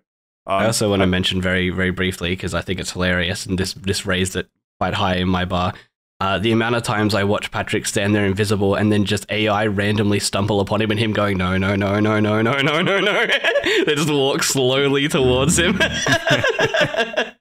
Hilarious. 10 out of 10. Highly recommend watching your friend play it and them just die inside. Yeah, that was definitely, having that happen when you're on the pacifist run sucks, because you have to, like, honestly, the number of times I had to physically hold my hand away from the kick unsuspecting NPC off of cliff button, very, very hard. I also think it's quite funny when you'd run into these scenarios, right? And then you would be like, oh, all right, I can kill this one because he's like alone or whatever. And then the entire level would just go to your position. And you're like, oh man, there's an army here. How did they know I was here? Yeah. Yeah, all of that. Apparently a bunch of people had issues with the PC version. I played it on PC. They must have patched it or something between when it was launched and now, because I didn't have any issues at all. Actually, God, I'd hope I didn't have a single crash or a single like glaring like bug. The closest I had was that an AI, I felt like an AI saw me through a wall once or twice, but like in the grand scheme of things, it was very, very good compared to, like, I've had more bugs than fucking Elden Ring. Yeah. Anyway, invisible horse. Anyway, yeah. Yeehaw! All I have to say about Deathloop. Steve. That's me. No More Heroes. That's me. No more heroes. Spoiler alert, there was one more hero. Maybe the real hero was us, the friends we made along the way. The phones we broke along the way. That's not funny. Gravity's not my hero. But No More anyway, Heroes back to- has one music track, and it makes very good use of that one music track. I don't know what you mean. 'Cause it's got Would a that be Shortchange Hero by, I really wish I had the artist ready to go. Borderlands 2 soundtrack. So The Heavy. Oh yeah, that's a really good song actually. But anyway, Steven's musical intro of saying "No More Heroes" just reminded me that No More Heroes really only really has one theme song, and it uses that theme song so many times across all the levels, and it remixes them for every stage, but it's great every single time. Yeah. I didn't even notice it was the same track. I thought it was a different one. But anyway, I really like the soundtrack. So but anyway, that's interesting. So, Saif, what was your favorite use of that theme song? Shit, I'm not sure. Probably the one that's in No More Heroes 2 where they give it lyrics. have you even played No More Heroes 1? I've played No More Heroes 1 all the way through. Oh yeah. Josh, any thoughts? And I'm so lost about what my thoughts would be about. Sorry. Don't worry about it. Go back to thinking about that album of the week, big fella. No, I was thinking about the different soundtrack and how, like, this different song and how you would rework that multiple times, and you fucking caught me so off guard. Quite you with your pants down. But anyway, back to bring it back even further. So No More Heroes was originally released for the Nintendo Wii in 2007, I think. It's a game where a Japanese man makes you play as Johnny Knoxville. Unironically, like, the guy's name's Travis Touchdown. You play as Travis Touchdown. It was literally inspired by Johnny Knoxville. Yeah. Is it really? Yeah, Yeah. he is 100% inspired by Johnny Knoxville in his character design. Yeah, he was like the creator went on record to say it, basically. Ah, cool. Well, you can definitely tell that. He's also gone on record recently to say if they ever make a No More Heroes movie, he wants Ryan Gosling to play him. Which is wild, but anyway. Yeah, so it came out for the Wii in 2007, and I played it. I think I rented it from Blockbuster at the time, and I really enjoyed it. Oh my god! It's come out. Yeah, I did the same. Tell me you're old without saying you're old. Yeah, base. It came out in 2019 for the Switch as sort of like a re-release. Please play this because No More Heroes 3 is coming out Well, it came out last year. But they already don't have any more heroes. How do they not have more Heroes 3? Because in 3 they come from space. Nope. Okay, so you've missed the point entirely. You can't remember the name. The hotel where he lives is called Hotel No More Heroes. It's not about having heroes. It's about where he How many lives. stars is the hotel? That's a weird. Like, is it It's like actually a fancy pretty shitty hotel. It's a fucking shithole. Like it's more of a motel type of thing. Like inner city apartments in Sydney. No, it's in like a rest stop you've met on a 12-hour drive. Like you pay by the hour type of place. Yeah, it's anyway. So they they're really like continental breakfast at like a turn down service. Like what's the like? Why would you even? No clue. Say that? Maybe that's the answer to No More Heroes 2. I don't know. I've played No More Heroes 2 before. Why would World Megastar Travis Touchdown want to stay in such a He shitty is motel? absolutely not a megastar. He's a He's huge definitely fucking not. loser. And that's what makes him so good as a main character. He's a fucking trash bag. So he's a big shit bag. So essentially, he is climbing the ranks of the Assassin League or whatever it's called, and he's got to hit number 1 so he can sleep with this girl. That's his only Just like the motivation. story of One Punch Man. Except One Punch Man isn't fueled by sex or anything. He just wants to be a great hero. Strong, yeah. So Right, this guy I did hear that Johnny Knoxville was originally inspired by Saitama. 100 push-ups, 100 sit-ups, 10-kilometer runs. That's all we got to do, fellas. And is bald. Yes, well, Travis Touchdown is not bald. To bring us back to the game discussion, which is a lot of derailing here. I don't know what's going on. Maybe I should just take the hint and stop talking about it. No, I actually completely love No More Heroes. It's like, I'm also just kind of giving you shit. Oh yeah, tell us about it, Seth. What do you think about it, Seth? No More Heroes is a fantastic game. It's really simple, but a lot of fun. And Travis Touchdown is such a huge fucking loser, and that's what makes him cool. Yeah, probably it's got like a lot of character and style, and probably soul is a word that you could go there. Like, to save your game, you literally like go into the bathroom and then like toilet paper comes on the screen and it's like save your game, and you literally see him like unbutton his pants. Yeah, he goes and takes a shit. Yeah, and like before each of I like the Steven dance around it. Steph's like, no, I need to drill this home. Well, You take a restroom break. Yeah, but before each of the fights with assassins, like the big ones, you get a call from the girl you're trying to sleep with, and she's like, "Oh, hey, are you ready for your fight? Don't forget to go to the bathroom." And then like you go to the bathroom to save your game. That was so soulful in the Wii version as well, because it played it through the Wii remote speaker. So you had to hold it up like that's a right, I mobile did phone. too. Yeah. Did you that's also right. have to like mime wiping your ass with the Wiimote to save? Or Unfortunately, You gotta no. use those motion controls. Okay, Steven, Yeah. I'll let you answer what you actually gotta do with the Wii remote in the game, though. So why does that sound so much worse? No, so he's got like a beam katana, which is totally not a lightsaber. It's inspired from something else. It's But it runs out of battery. And Oh no. when it runs out of battery, you've got to press, I think on the original Wii one, you had to press like, I think it was like a 1 or 2. Remember those buttons? And you had to like make the motion of like jerking off because he's like sort of shaking it to sort I of knew it. charge it up. But he I even literally, goes double-handed with it. yeah, it's fucking nuts. But it's that sort of character and stuff that is like, it's fun. It's in a Reminds way me of that's, Saints Row just hearing about it. yeah. Well, the Switch port does sort of lose a bit of that. I don't think there's any motion controls at all, even with the Joy-Cons. I mean, I'm sure you could still just do the jerk off motion with a Joy-Con if you really wanted to, Steve. Yeah, you can. Yeah, I'm not It's stopping just the you. usual Sunday, isn't it? Yeah, there's just no in-game effect, which is what's How the else point? do you solve the drift? It's true. But yeah, The reason it drifts is a build-up of tension. oh, Jesus Christ. I don't know about your Joy-Con, but mine likes to drift a bit to the left.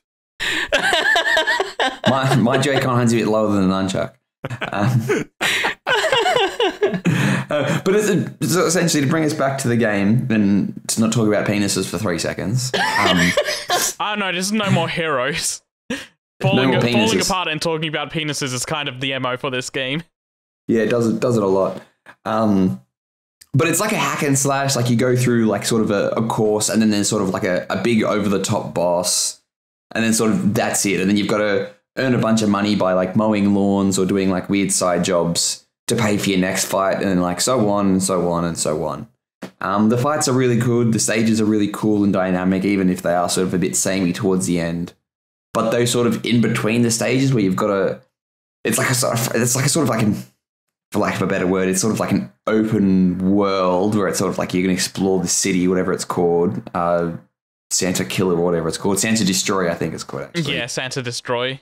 Yeah, and you get like a cool bike and you can go around, and then you do like side jobs, which is like mowing lawns or collecting scorpions or stuff to earn money. But there's also a couple of hit jobs. What? Yes, I'm not lying. That's like you get a cool bike. All right, I'm on board. You go around and mowing lawns. Okay, yeah, I understand that. You also collect scorpions for money. That's just like one of the side jobs, and it like drops you out in the desert, and you've got 3 minutes to pick up as many scorpions, and then if you get bitten by a scorpion, you have to run back and get the antidote. There's another one where you have to go and beat up palm trees to get coconuts out of them and deliver them. Yeah, you got to punch the palm trees. Yeah, and there's also like a mine. That's a reference to Minecraft. Yeah, pretty much. But yeah, and it's sort of with that at first. No more heroes actually. But so those sort of in between parts, they're really fun. Sort of about 3 or 4 times. Yeah, but the first time, maybe 3 or 4 times. Like, okay, this is like quite charming. And then towards like the next fight, it's like you need like $550,000, and the jobs are only paying like $80,000. So you got to do them like 4 or 5 times, and it's sort of like, okay, I want to fight You're now. mowing lawns and collecting scorpions for $80,000. Yeah, danger pay, big fella. Danger mowing money. the lawn? What, is the lawn made of scorpions?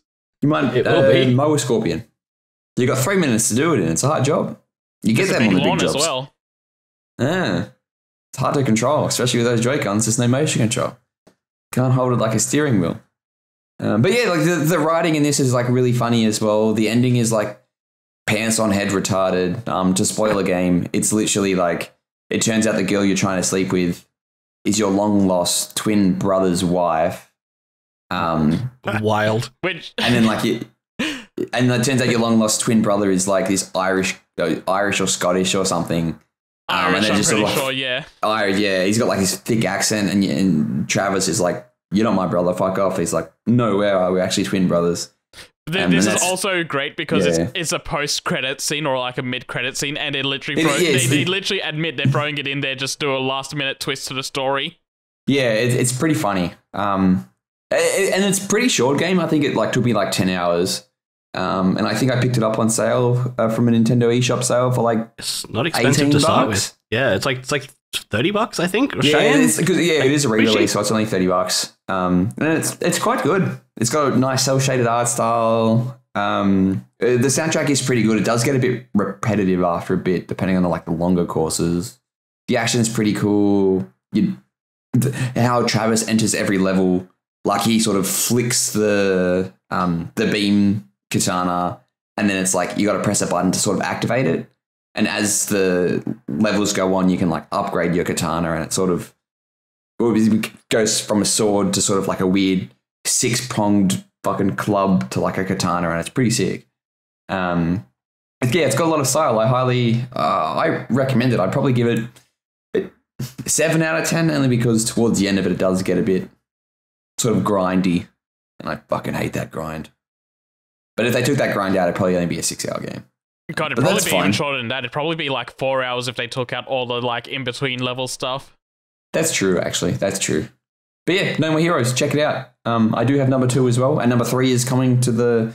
So everything important and will run well on those machines. Yeah, it's getting the 4K upgrade when it comes to the Xbox, so hopefully Daddy Microsoft don't know if brings that means it. it's coming to Switch or not. It's already out on Switch, but it doesn't run properly on it. Yeah, so it came out for the Switch last year, and I think it's like in October this year it's coming out on everything else. And it's pretty strange how they're sort of only releasing No More Heroes 3 on everything a year late, but 1 and 2 are staying on the Switch. 1 and 2 is also on PC, but not on the other consoles. Oh, I didn't realize they were on PC. Cool. There's also Travis Strikes Back, which is on Switch, PlayStation, and PC. That is shit. Do not play it. I heard it's really good. I need to play it myself. Yeah, you're hearing the opposite. It's not good. I may go and buy those games right now because there's a Steam sale going on. All right, cool. Power to you, big fella. Can't wait for next week. Thank you for that, Steve. Speaking of things that Seth thinks are good and Steve thinks are shit, 5-minute Multiverse of Madness, yay or nay? Look, if we Go promise into to keep it. it to Let's go. 5 minutes, I'll shit on Seth for 5 minutes. Yeah, that's what I want. Off we go. Let's move. Hold up. But so we need to do this methodically. Why? All right. I will say I don't. First of all, spoilers. I will say I don't like it. Seth will say why I'm wrong, and then Steve will shit on Seth. Yeah. That sounds like a good format. sounds good. Yeah. Cool. Yeah. All right. Cool. Everyone gets 2 minutes. I will even shut up to let Steve shit on me.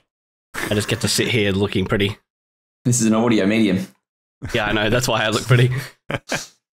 Voice for radio. I dislike it. Number one, as soon as you call the main character America, you then have to use the line, "We need to save America," and fuck me, I wanted to cringe into my seat. Fucking hate that.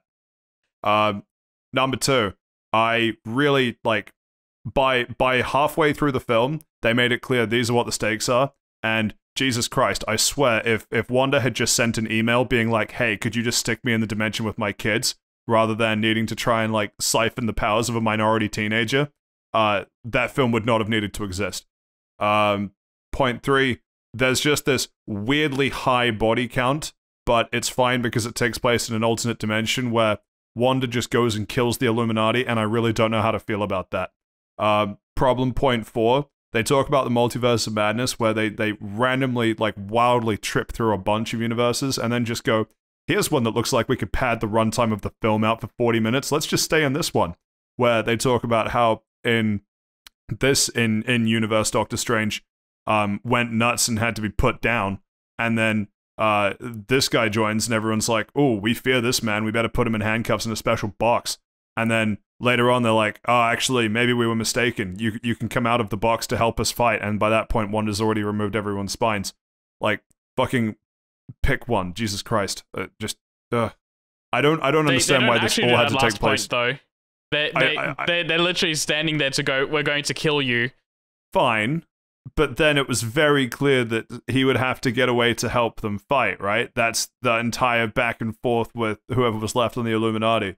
He's like, we're going to kill you. And fucking Stephen Strange is sitting there like, or I could help you fight. I'm sorry, literally an Illuminati? The only person that was rational about that was Professor Xavier, where he was like, he was willing to listen it out, but everyone else was on the chair of it's a Stephen Strange, he's got to go, and then he's left with the guy from Doctor Strange 1 that I completely forgot existed, and he's very much on the side of, no, you gotta die.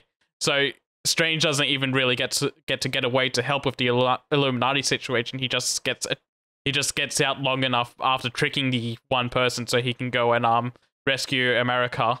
Which at that, first of all, fucking cringe into my seat again. Thank you for that. But it sounds like nonsense to me. It sounds like you're all on an acid trip. They seem to be fairly aware that Stephen Strange and America, you can kill me, arrived via a wormhole / like, you know, portal from another dimension or whatever. Seems kind of weird that they're like, aha, these visitors from another dimension have arrived here, let's kill them. When they seemed so rational about everything else. Yeah, their rationality leads them to believe that their rationale, I should say, leads them to believe that Stephen Strange is a problem to the multiverse because they all have a similar MO and will cause an incursion, and they want to do everything they can to avoid that. They think the safest way to get around the problem is to stop Stephen Strange from causing an incursion, and they can deal with Wanda. Maybe because the Wanda in their universe is more tame and not as powerful as the one from the main universe. But well, I mean, that's a fairly reductionist way of looking at people that decide to raise kids instead of pursuing careers. Seth, you fucking monster. You guys are missing the real point. Steven, it's not your turn. I need to get into why I like the movie first. Yeah. No, my piece is said. I do not think this movie needed to exist at all. I think the entire point of Wanda going up to America, awesome, was completely pointless when it could have just been an email. Yeah, so on one point I will agree. I think naming the movie Multiverse of Madness put up a expectation of a multiversal travel movie that it absolutely does not deliver on. It basically just has that one stinger scene where, like, they're crashing through multiple multiverse dimensions, changing art styles, changing VFX, and that's a cool scene and all. Yeah, did look sick though. Yeah, it looks sick, but that's literally all you get for Multiverse of Madness sort of shenanigans. They spend bulk of the movie in that alternate multiverse. Then there's one where Stephen Strange goes to the multiverse that has got an incursion, which is basically the multiverse imploded on itself and is basically just a black void. But for the reasons I like the movie, I like the change of pace and tone. Like, it's still PG-13, but Sam Raimi does as much as he can to like get away with gore and whatever horror elements he can for a PG-13 movie, which I think is a fun dynamic for this sort of movie. Taking a superhero movie in general and turning it into a slasher horror flick is a really cool idea that I don't think you see much of. I think the only other one is the one that's like the movie where Superman is a child. It's not Superman, but it's very heavily supposed to be Superman. What about the Winnie the Pooh one? That's not out yet, and he's not a superhero. Oh, wait. Are you thinking of I want to say Dark Phoenix, Darklight or Bright or something like that? Brightburn. That's the one. Yes. I really enjoy that the plot of the game is Scarlet Witch's motivation is wanting to become a trad wife, just kill this minority so she can live out her life as a privileged white woman. That is an extremely hilarious motivation to me. I don't agree with the point of that she could have just talked her way out of it, because the whole point is that America doesn't know how to control this power. So everyone's just like, no, you can't control it. I'm going to take the power for myself. It's not until like the very, very final moment of the movie where Doctor Strange is like, no, I believe in you. You can do it. And that's kind of like what kind of motivates her to take control for herself. And it's done very quickly and very poorly, but it's just like my point against why it couldn't have just been like an email solution. Like, everyone was just like, no, she can't do it for us, so we're going to take it and do it ourselves, sort of thing. And the moment she learns how to do it, we go into that moment where we get what Patrick's talking about, and it's like, here you go, here's the universe, go live it, and she just scares the kids, and that instantly like overthrows her entire plan. So I do like that. I do like the way that part of the ending played out, of like, here's what you wanted. It's not what everyone else wants, so you're being a selfish bitch, and you got to live with that. And not what everyone else wanted. She turned Jim from The Office into string cheese. That's also fantastic. I love her entire Illuminati beatdown scene. Like, yes, it's another universe, so it literally does not matter. But I think it not mattering let them get away with so much, because she just got to do this huge beatdown scene where she just absolutely demolished everyone. Jim from The Office coming in, the smartest man alive. Oh, hey, Wanda, Black Bolt here could kill you with a single word. And she literally makes him the I have no mouth and I must scream man. And it's a lot of little fun things like that. I'd really enjoyed just watch a lot of the things they did in this movie. Now I think Legend of Korra did that better with Pali, personally. Now you may shit on me, Steve. The whole fucking movie is based on Wanda literally being fucking schizophrenic. Like, at what point do you like, all right, she's gone mentally insane, we got to pull the plug? If there is... They tried to do that, and she's too powerful. She kills an entire brigade of...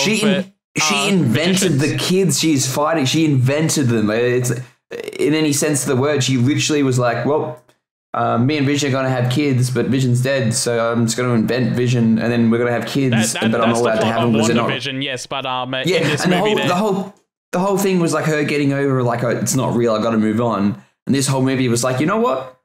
Fuck it. I liked my imagination better. I'm going to make it real. She doesn't move on at the end of WandaVision. Her whole thing at the end of WandaVision is, I've got to stop hurting other people, but I'm going to go and become the Scarlet Witch. By hurting other people, and literally she just fucking tears the universes apart. I just think it's just such a shitty sort of...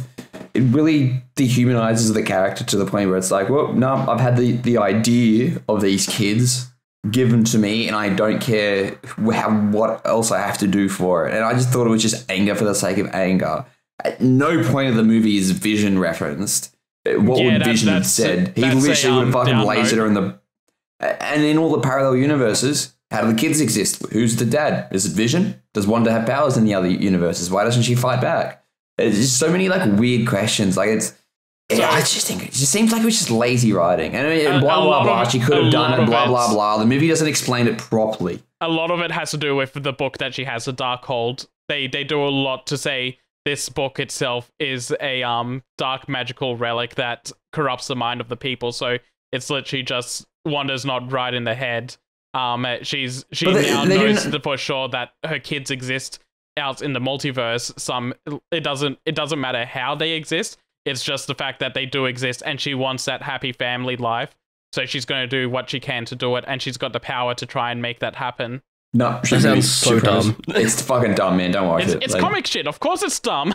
No, but there's like comic shit, and it's like, oh, big bad guy got to win. But it's like, oh, I've got to make bring the universe together, and it's just like, no, I invented these kids. I want my kids. These kids aren't real, so I'm going to go take them from someone else. I will say one point to Sam Raimi. Final thing I'll say on this, because I realize we've been going for a bit longer than 5 minutes, but it's been good though.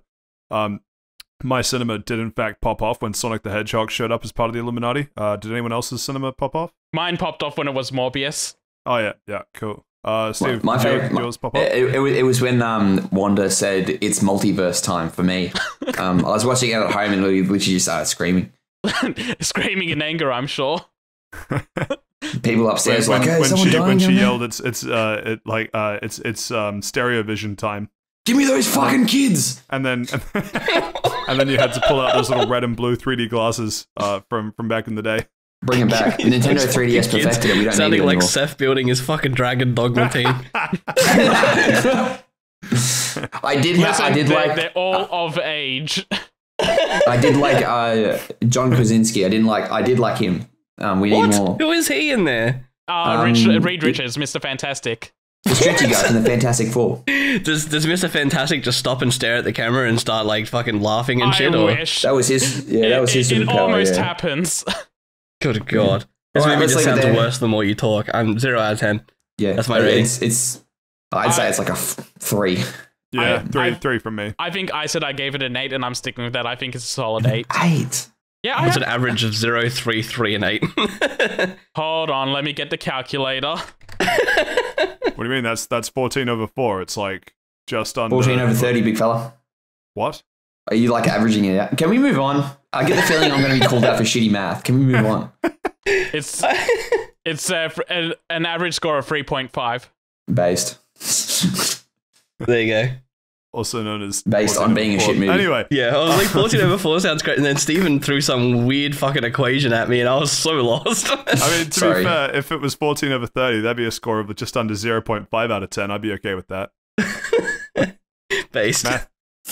Math is fun in the multiverse, am I right, kids? I'm Wanda, I'm going to find my fucking kids. Big shit. No, but Steve, I'm Wanda. I'm going to go find your fucking kids. No, hang on, and I'm going to spoil the ending. So at the end of the movie, no, this is literally this fucking mate. At the end of the movie, she just goes to an alternate dimension, traumatizes her kids, and then fucks off. Yeah. But like at the end of the movie, literally the last scene of the movie is like Doctor Strange going schizo, and then his third eye opens, which is like one of the other Doctor Stranges from before, and then like that's it ends. It's like, cool, what a great cliffhanger. Can't wait for the next one. And then the mid-credit scene is him just like walking down the street, and he gets approached by someone else from another dimension, and it's like, oh hey, that's we his need your wife help. in the comics. She's from the dark dimension. But he was fine. He's literally having a big skits out in the last scene of him opening the third eye, like, oh no, what's this gonna mean? And then the next scene is like, no, it was fine. That's fine.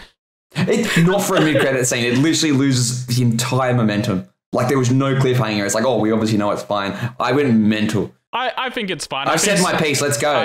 No. Did you guys stick around to see the end credit scene of Jared Leto saying, I'm Venom? No, I'm just kidding. It's me, Dr. Morbius. No, because they cut it out of the movie. Yeah, they pasted it in Multiverse of Madness. Fuck, what is the actual end scene of Multiverse of Madness? Oh yeah, such a great movie, Saif. Highly recommend. You don't even remember the fucking ending. It's him. The end scene is him like skitzing out on like the side of the road, and his third eye opens, and you're like, oh shit. No, I mean the post credits. We talk about how stupid this is that you have the movie, I didn't know the that was the cliffhanger, entirety and of mid credits Lightyear, in the end. film. B-movie. Remember those memes? B-movie. I love B-movie memes, man. They're so It was good. B-movie, but every time Jerry Seinfeld said B, they would play the entirety of Morbius. All right, let's move on. That was a good 5 minutes. Excellent 15 over 5 minutes. That does bring us to the end of Round the Line for this week. Thank you to everyone for their contributions. That means we get to move on to part 2 for this week, which is, of course, the news.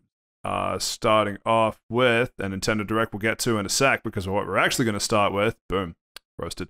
Sony wanting to enter the competitive esports scene. Why? Don't Make care more money enough. selling monitors and Hardware headsets. scene. Everybody talk at the same time. That's good audio content. 0 out of 10. Right, moving on. I will wait until we see how well this hardware reviews and like what people say about them. But yeah, they want to get into selling monitors and headsets, which will just they're kind of entering the esport market as already. Like they own Evo now, so this makes sense for why they want to do it. So what I'm hearing is that there's that using in-zone product, in-zone is their competitive line, that using in-zone products will completely mute any Smash content. Yes, exactly. It'll also completely black out the screen and kick you out of the venue. So, if this was the case, why aren't they releasing controllers? Why are they releasing subpar headsets and expensive monitors? I was wondering that. When's the PlayStation Pro controller coming? Bloody Nintendo Switch has a Pro controller. These are aimed more at PC gamers, and they're doing high refresh rates aimed So, at hang on. Let me get this straight very quickly. stuff. They own a console. They bought a fighting game tournament, basically, that is primarily done on consoles, and we're like, hey, let's release a PC line game of products, which most people don't like Sony that play PC stuff because we've gatekept our games for the last 10 years. Yeah, that seems like a good idea, guys. Great work. I've been hearing nothing but positive stuff about like their output for the stuff they're putting on PC at the moment anyway. Like in the last year. Yeah, sure. I'm just glad that this is coming at the same time as they're starting to bring the major esports titles to PC, like God of War and Uncharted 4. Yeah.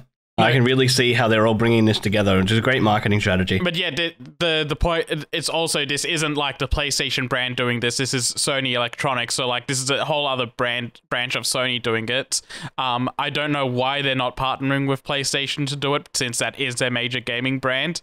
I think Sony's just like gone on their hardware side of like Sony's trying to distance themselves hub. with PlayStation. They see the writing on the wall. Which is weird because PlayStation does really well for them. It owns them a lot of money, but yeah, how's your Sony Xperia line going these days? They still selling those phones? I don't know, but one of my first smartphones was a Sony phone, and that was a really good phone. Was it a Sony Xperia? Are you me? I had a Sony Xperia. Yeah, I had an Xperia as well. Jesus Christ, we are the same fucking person.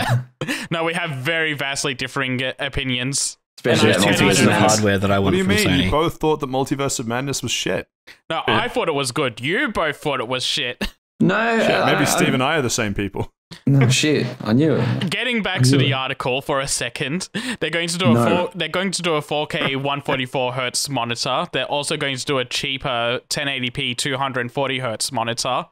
They're doing 3 different sets of headsets. They've got a base one. They've that's got free. All these headsets are gonna have their 3D surround audio to like. Which sounds like shit. Virtual surround sound. Gotta love it.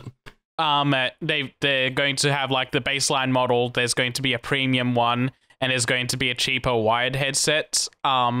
There's also the monitor has this neat feature that they want to include where you can have your PlayStation and your PC hooked up into different HDMI ports, and by hitting a switcher button for them, it'll change your keyboard and mouse to change between what it's functioning on. So you'll have them plugged into. That's called a KVM, and that's been around since the 90s.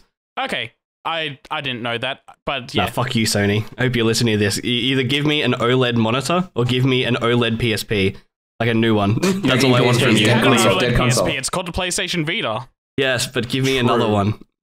But there's no point even to buy a Vita anymore. All the Persona games are coming to the Switch. Josh, go start a petition. Sony, please bring back OLED PS Vitas. Everyone was away last time. yeah. We'll go to the cinema this time. Yeah, bring fucking Vitas back for a third time. It's PS Vita time. But yes, to end off this segment, Sony, do not listen. Do not listen to Josh. He is an idiot and an asshole. Listen to me. Jesus. I am a huge Sony pony. I will shill this if you give me a free headset and monitor. Okay, hang on. Let's I've never heard that before, but it just reminds me of that Akon that does that song about riding pony. It's Rihanna. No, it's not. Anyway, I'm not going to sing the song. All right, so let's step this out. Let's just say I've got a friend of a friend who thinks that having a high refresh rate is good. It is. It is, but not for the price that Sony wants. Yeah, see, that's what it's. If I wanted 144 hertz, I'm paying $900. If I want 240 hertz, I'm paying $529. Yeah, you'd want to go for, ideally you want to go for the 240 hertz because that refresh rate's better. The problem is it's going to be a 1080p monitor. At the very least, I would have liked the 1440. But for like, if you care that much about like esports, you're going to go with a high refresh rate anyway. Like, yeah, not always. The higher refresh rate really depends on the hardware that you're using to drive it. If you can't hit 240 frames, then it's pointless. Okay, no, that's fair. But if you can run 4K and look at it, much if of you a can run much 4K at 144, most people are going to do that. That's what the consoles will run at. So if you're hooking up a PlayStation to it, you're not the 240 frames is useless for you. Yeah. So yeah. The PlayStation's going to cap out. The PlayStation's going to cap out at 120 anyway. Yeah. Don't listen to them, Steve. If you get a 244 hertz and you only use 144, you can actually donate that extra 100 back to the grid, kind of like solar panels on a house. And joke's on you, it's 96. That extra 100 hertz. The human eye can't see more than 30 frames a second, so I think it's just that's why the Switch runs at roughly 20. Roughly, it's a fucking slideshow, man. In docs mode, don't even toss us. Yeah. Anyway, no, cool. Thanks for that point of clarification. My friend of a friend, I'm sure will enjoy that. I'm done being a hardware geek and being mad at Sony. I see that. Yeah, it's the same guy, actually. Same guy. The wired headset is at like my upper limit of how much I'd pay for it, but even then, I'm not going to pre-order. I'll wait for reviews, see what people say. I can't believe you would pre-order a piece of hardware that doesn't have specifications. God, that makes me so unreasonably angry. I said I'm not reasonably angry. The fact that you're considering it without specifications hurts me. That's why I'm not. No, it's not even. Don't even mention it. It shouldn't be available for pre-order without specifications. I'm literally saying it because it is up for pre-order, and I want to say I'm not pre-ordering it. I'm not even going to buy it until I see reviews and everything around it. If anyone that listens to this podcast is pre-ordering that without specifications, don't listen to the podcast anymore. I'll find you. Josh does not speak for everyone. Please do continue to listen. I will edit out Josh because we need as many listeners as we can get. Listen to us more than once. Especially if you don't like Josh. Listen to us once with regular headphones that are probably half the cost that sound better than the Sony ones, and then listen to us with the Sony ones and tell me what you think. Listen to us on... All right, here's what you're going to do, right? You're going to open up 144 tabs, all starting this podcast at the same time. Now you can hear in 144 hertz. That is exactly how that works out. But also, I know how to market this podcast. Please send this out to everyone so they can all shit on Josh for his bad takes. I'm correct when it comes to this hardware take. That is the real purpose of this podcast. Let's get his opinions everywhere so people can shit on him. Listen to us on your brand new Raycons. I'm bleeping them out because they do not sponsor us. You don't bleep out the Krispy Kreme, they don't sponsor us. Yeah. Every time we talk about an unnamed donut brand, that somehow makes it through. I just think there's a hole in your logic there. Pick a side, coward. We're begging them for the sponsor, but these ones, when Josh just brought them up, there was no conversation around them. There are very Raycons would few be more companies likely to sponsor us, ironically. They would. There are very few companies I'd say no to getting money from. Raycon, please sponsor us. You know what? They should make a fast travel lounge meal with Krispy Macca's. Kreme in return. We're not even sponsored by them. We'll just buy you the donuts. Hey, I'll do a proper hardware review on your product, and I'll compare it to the Sony one and tell you why the Raycons are better. They should make a fast travel lounge meal, like they've got the Kid Leroy meal, and it will be we all have like to a Krispy agree on Kreme what on a the meal is, donut. though. Krispy Kreme with a bun It on should it. be a fast travel lounge box. That way we get 4 different menu items on it. Zeph's one's just shit.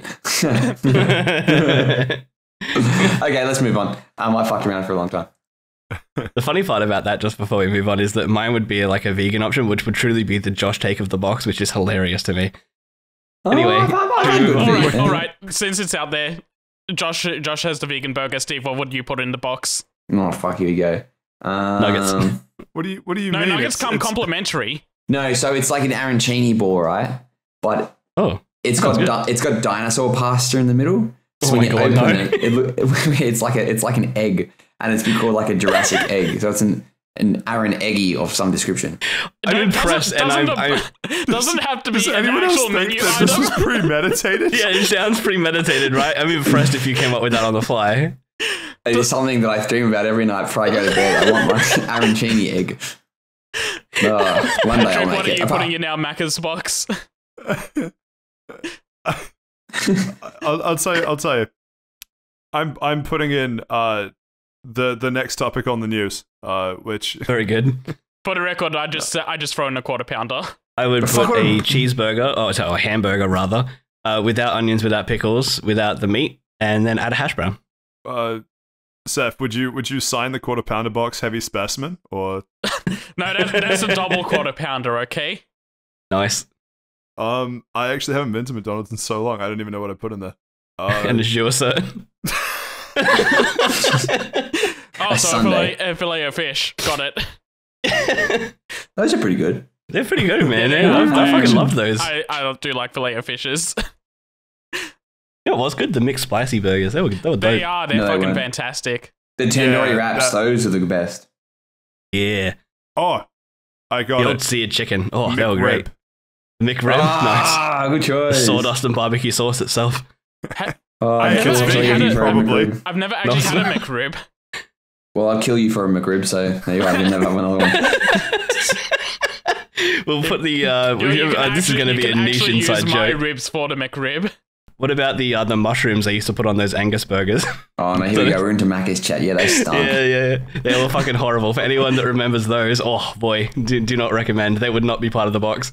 They didn't taste bad. It was just the smell. Anyway, move on. Also, we got wildly off topic. I forgot to mention this at the beginning of the news section. There's a new Star Ocean 6 trailer that dropped, but we're not going to cover it properly because it's only been released in Japan, so we can't actually talk about anything besides, oh, hey, the gameplay looks neat. Wish I could play it and hear what all the characters are talking about. But they did show at the very end, it's coming out the 27th of October. That's going to be the worldwide release because it also showed up on the US PSN store, and it's going to be a special edition in Japan that hopefully we get over here. It's got a art book, and it's got a soundtrack, and a couple of other digital goodies. Yeah, we can't talk about it because only I can speak fluent Japanese. Can you really? As much as I don't want it. Oh, okay. No. Yeah, I knew he didn't. I was waiting for someone else to call him out on his bullshit. Alright, so speaking of Japanese things, Sonic Origins. Want to go on, Seth? Yeah, this is kind of sad. Stealth, or his online handle is Stealth. Simon Tomley from Headcanon. He's the studio head for them. They did Sonic Mania before, and they were also in charge of remastering some of the older games for the Sonic Origins bundle.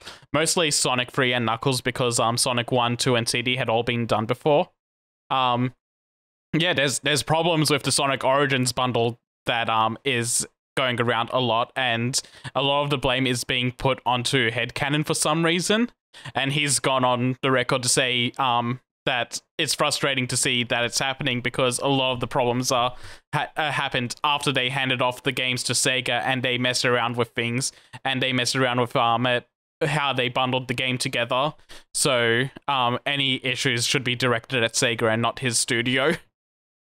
He's gone on record to shit on Sega in the past before, so this might not actually affect their relationship because I think he usually deals with Sega of America and not Sega of Japan.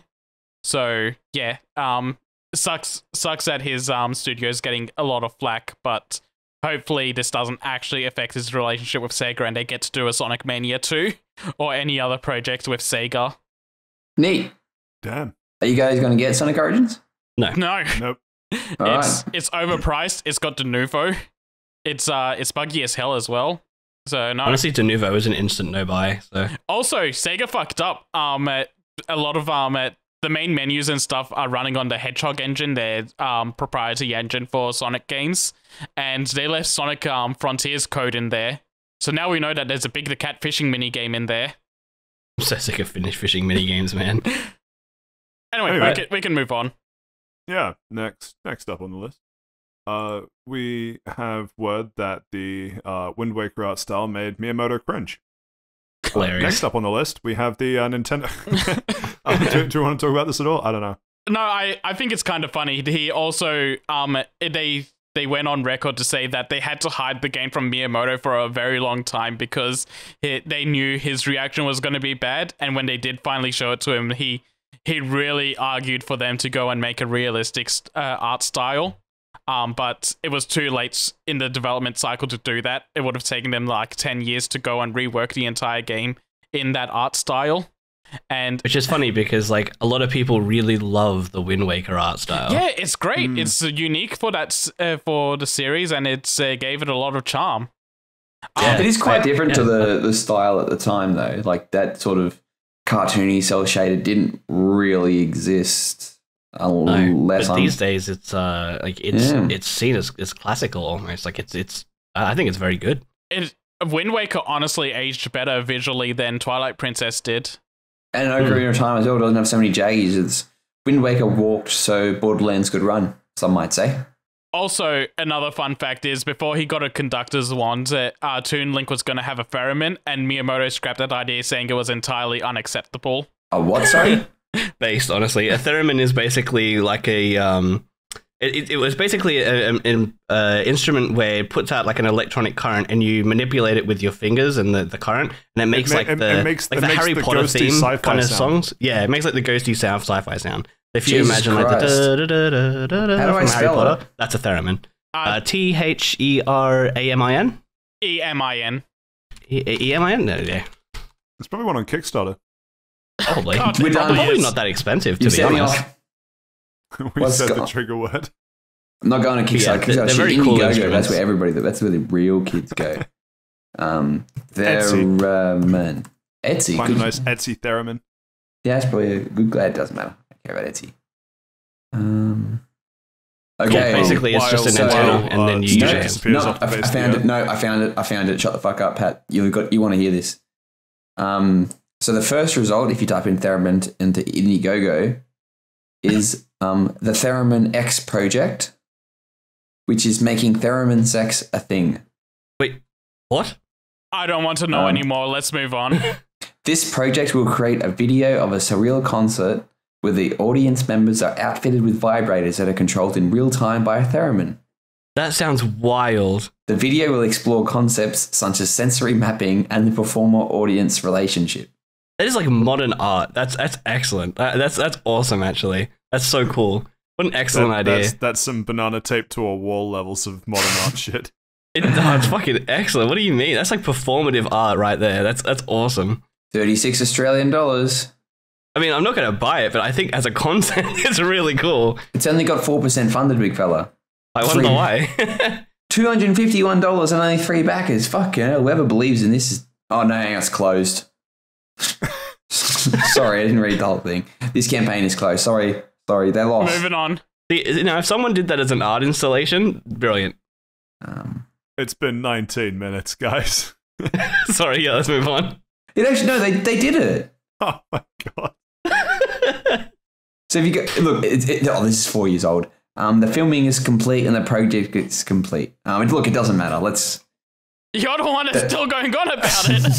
This is for someone Stephen to do in his own time. We've hit 6 really news articles, but one of them is a theremin vibrator and the other one is the Fast Travel Lounge snack box. God, I want these.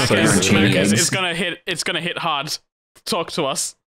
Almost as hard as fucking me trying to get through this with you guys. Anyway, next up on the list, it's funny that I say list because last week we had so many of them that Nintendo was like, ha, psych, here's another one. Nintendo Direct. Also, final news docket for the week. I hope. What do you mean you hope? I don't know, you might get set off on another tangent, Steve. It sounded like a threat. It really did. It might be the last thing on the docket. We'll never know. What other funny things can I put I'll into? never tell. What other funny things can I put into Indiegogo? Maybe I should. I don't know. I think Theremin Sex kind of tops it. Pat, hurry up, talk about Monster Hunter. The only monster I want to hunt is the It's person the behind the vibrator. Theremin Sex fucking project. Right. First up from the Nintendo Direct, we have another trailer for Sunbreak, which releases in 14 and a half hours. Super exciting. This trailer has shown off a few things. One, it confirms what I suspected when we had the last trailer drop, that Gore Magala is confirmed for Sunbreak, and so is Shigaru Magala. So now the question is Chaotic Gore Magala in there? I hope it is. We'll have to wait and It'll see. probably be one of the drops down the line if that is the case. Yeah, because the other thing that was announced as part of this, there are a few things that we haven't seen before. I think the oh shoot, I don't remember the giant crab. I don't think it's Shogun Centaur. Oh, Only you would know, honestly, in this no, chat. I'm gonna have to look it up. Anyway, the other one that was announced was that alongside Lucent Nagakuga, coming Seething to Basil Geese. yeah, Seething Betelgeuse. So that'll be fun. No, thank you. What is the name of that? B-52 has wrecked enough of my hunts. But yeah, so that'll be out in 14 and a half hours. Super exciting for that. Actually, what was also seen in this, I don't know if it was announced beforehand or not, but I might not have been paying attention. It looks like a Magnum Alo subspecies. I didn't actually notice that in there. More blades cool. on the arms and red instead of purple. Oh yeah, you're right. Actually, that's sick. Looks kind of like a Glavenus mix in there, which is kind of cool. I think it's too big personally, but we'll have to. God, wait the and see. blades actually stick that's out what so she far said. from its arms too. It's going to be even bigger. Yep. That's hilarious. You're going to struggle so much. Yep. Anyway, I'm gonna try and look up the name of the giant crab thing. What's next on the direct list? Nier Automata coming to Switch. Yeah, Nier Automata, the end of Yorha edition.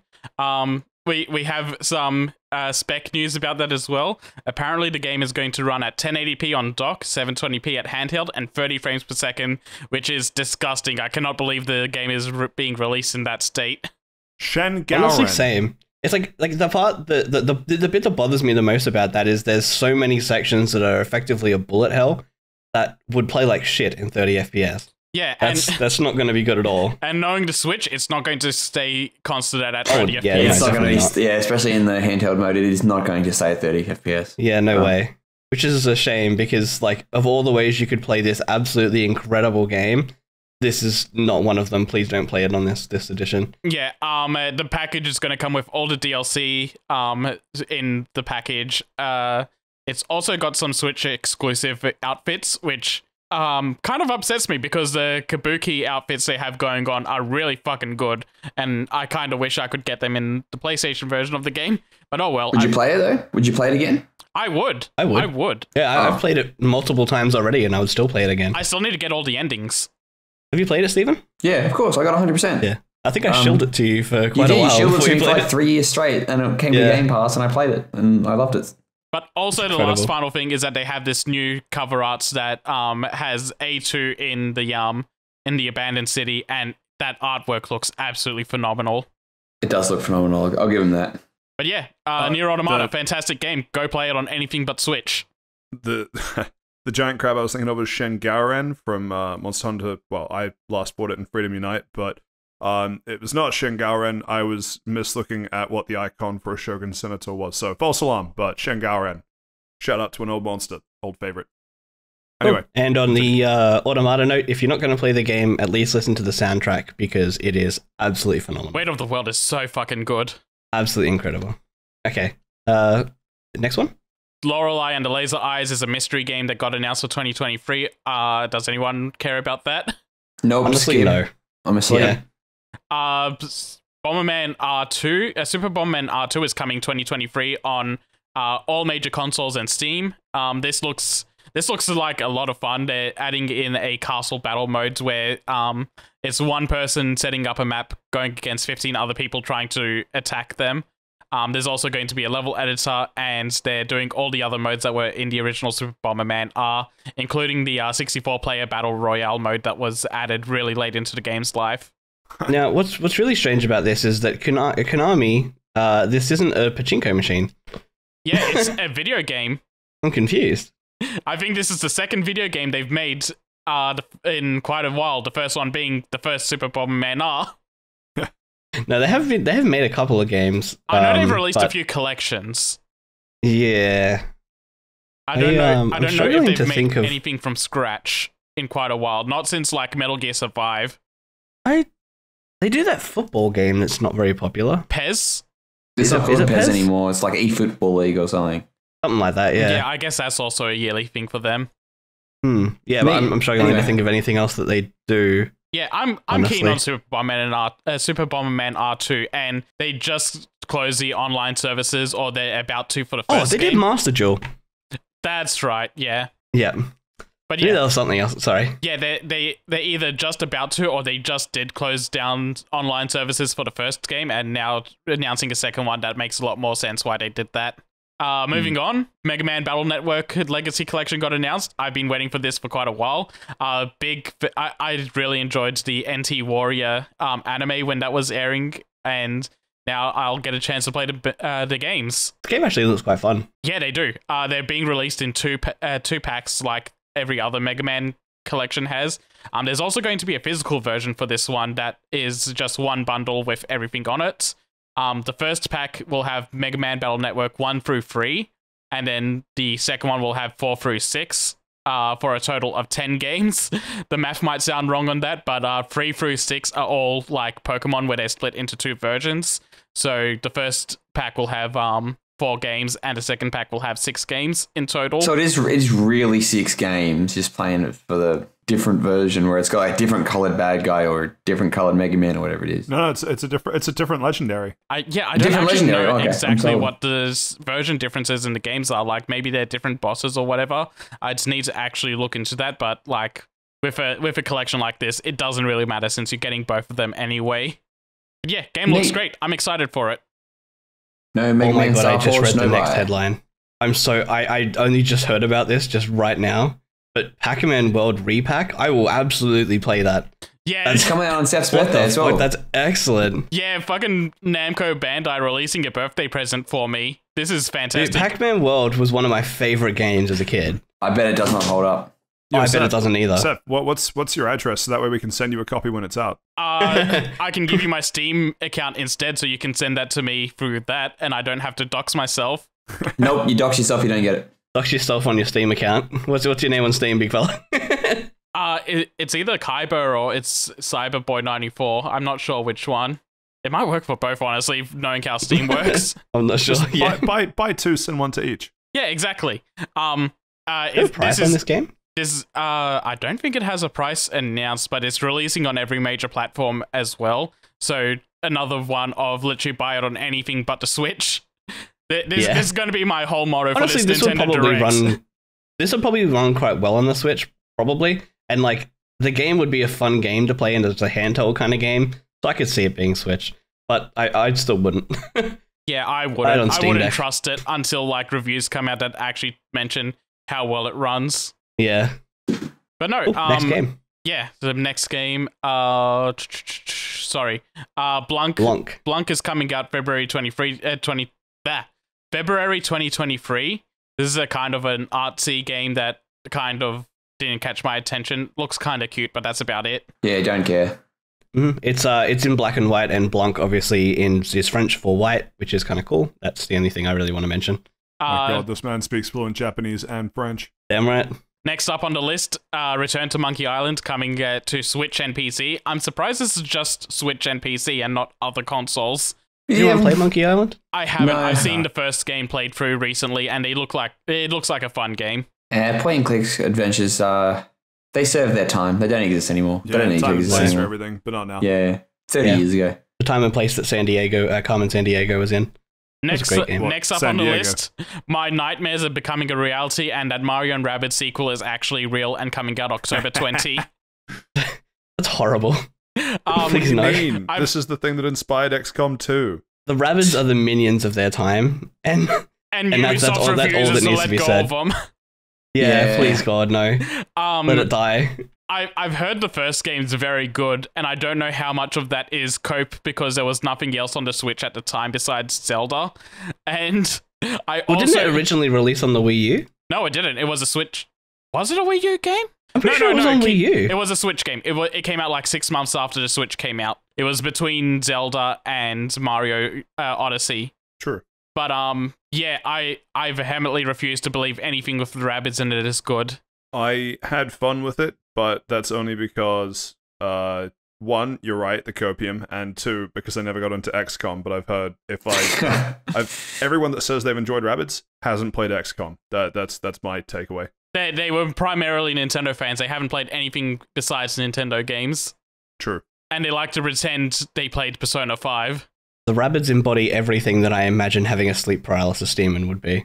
Yes. I have heard good things about the first one. I don't even plan to get this at all. And the first one goes on sale for like 90% off all the time. Which is rare for Nintendo games. Yeah, especially featuring first-party IPs as well. I'll wait for it to come to Game Pass, you're right. Also, Ubisoft is going to do another showcase for the game later on today. Like probably like by the time we finish wrapping up this podcast recording, it'll be playing. It's going to be an open world game with 300 collectibles. To the dungeon roguelite, Little Noah was released right after the direct. It looks kind of interesting. That's about it. Yeah, it looks kind of cute. I like the art style. That's about it. Yeah. Kind of remind me of Bravely Default. Yeah. Railgrade, a railway maker game, is coming out spring 2022. It looks like Roller Coaster Tycoon, but with trains. Not really, but okay. I struggled to see that as well. That's kind of what it looks like to me. If you guys, I got like city skylines, but with trains. Yeah, maybe that works better. Not maybe it does, but okay. But at the same time, maybe you are trying to make trains go fast, and aren't trains just roller coasters? Euro Truck Simulator 2022, but with trains. Please stop. That's Euro Train Simulator. Trains are roller coasters that are bound by the laws of gravity. You guys ever watch those train videos The on Legend YouTube? of Right comes out on August 18th. This does look pretty cute. Really? I think it looks shit. When does The Legend of Left come out? Josh Take coming out in full force, not liking childhood wonder and excitement. You were It looks kind of like those old you were what was literally it? animated Scribblenauts. It looks like Scribblenauts. I thought it was going to be Scribblenauts. Like it's very on that. It's only published at $30, but PS4, I like Steam, and I like the whole hand-drawn aesthetic to it a lot. Nah, I don't. Yeah, I don't know. I can draw myself if I really want to. Not very good, but I can do it. See, it's because I can't do it very good is why I like it when other people do it well. This man works in the fucking media career. The rest of us don't. But anyway, I don't need to draw. I use computers to make things look good. Speaking of things not looking good, Sonic Frontiers. This is the opposite because this trailer was cut really well. Why the fuck was this not the first thing that they showed for the game? My Bellerin Crash, calm down. What the fuck were they doing with the IGN footage? I'm telling you, it's actually a con job. It's a false flag operation. IGN doesn't want this game to succeed. False flag operation. To be honest, I believe that because like IGN is like the meme of it. They hate Sonic, so Sega just going, we're going to start everything with IGN, and we're purposely going to give them bad footage. It makes a lot of sense when you put it like that. But no, this trailer was cut well. Still doesn't look like a great game to me. They finally showed off the cyberspace levels as well, which are like more Sonic Generations inspired levels. They look linear as fuck based on this trailer. Like it literally looks like just a straight line. Next up. Yep. No. I want the awkward silence to be continue. Next up is Disney saying buy a fast pass for our video game. This is very interesting. By what Seth means by that, it's like literally an early access game, and I think it's coming to Game Pass as well. This fucking Disney bullshit. It is, but it is a Game Loft game, so it can go right in the bin. I don't know what that means, but like on Xbox Game Pass, it does say early access, but I have never heard of an early access game on Switch. Like Xbox does them all, and every now and then they call them game previews, which is a fucking horseshit. I'm not sure what Sony does. Steam Sony obviously has does early early access. access.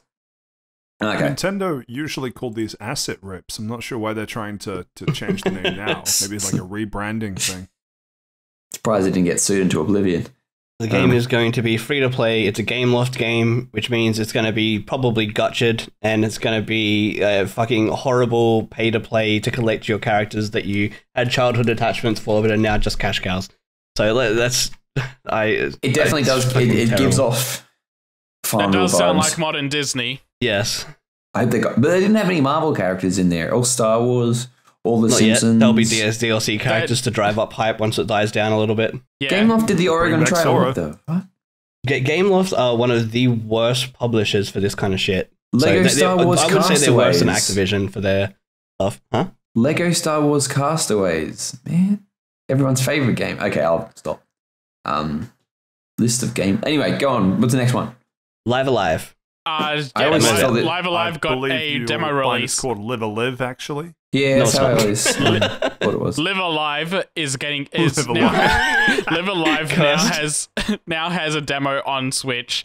The save data will carry you over from the demo to the full game, and it's got the beginning of 3 chapters for the game. It's going to have the Imperial China section, the Edo Japan section, and the distant future.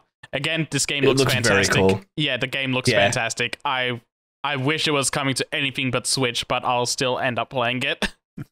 Yeah, I will as well. My only concern is it's going to be, it's going to have like the Octopath problem or triangle strategy problem where it's fun for the first couple of hours to half the game, and then it just really hard dies off because it just becomes too repetitive. To be fair, I this is really an actual hope Super this doesn't have Nintendo it. RPG, so it probably paces itself a lot better. Probably, yeah. A I Super just don't know Nintendo enough about Square it. Enix RPG at that, and they were all bangers back then. Yeah, before they decided that they were going to commit to horrible story writing and telling the worst gameplay stories in the modern industry, but yeah. I don't know what Okay, you could be cool. referring to besides Final Fantasy 15. What do you mean that's a good game? No, it's not. It is. Doraemon. It's complicated. Doraemon You Story understand of it. Seasons. They're combining Story that's of a shit Seasons game. with the Doraemon franchise and making a farming simulator, releasing this year. Doraemon's cute. That's about all I know Doraemon is about cute, yeah. about him. I haven't It's actually seen the extremely Doraemon old. series. Yeah, it's a very extremely old Japanese anime at this point. I think it's like 80s. As opposed to a Western anime. Shut up, Seth. Like Family Guy and The Simpsons. Yes. Avatar. And Avatar is good enough that I would consider it to be anime. That is a medal of honor that it alone can claim. It is a one true Western anime. It's fucking excellent, and you should watch it, Seth. The fact you haven't is deplorable. I'll Anyway. get to it. Minecraft Lilo and Legends is Stitch, coming to also a Switch in based anime. 2023 as well. There wasn't anything new with that. Just hey, Minecraft Legends is coming to Switch. Wait, no, sorry. King of the Hill is the Western anime. Unironically beloved in Japan. Anyway. Yep, sorry, go on. Next up, Dragon Quest Treasures launches December 9 for Switch. This looks like a lot of fun to me. I'm not sure about how everyone else feels about it. I'm so if on the anyone else fence. did see the trailer. I need to see more of the combat and what's involved in it and how in depth it is. If it's run around and explore treasures and then do automatic combat kind of stuff, it's going to be boring as all shit. It did give off very strong Dragon Quest Builders vibe.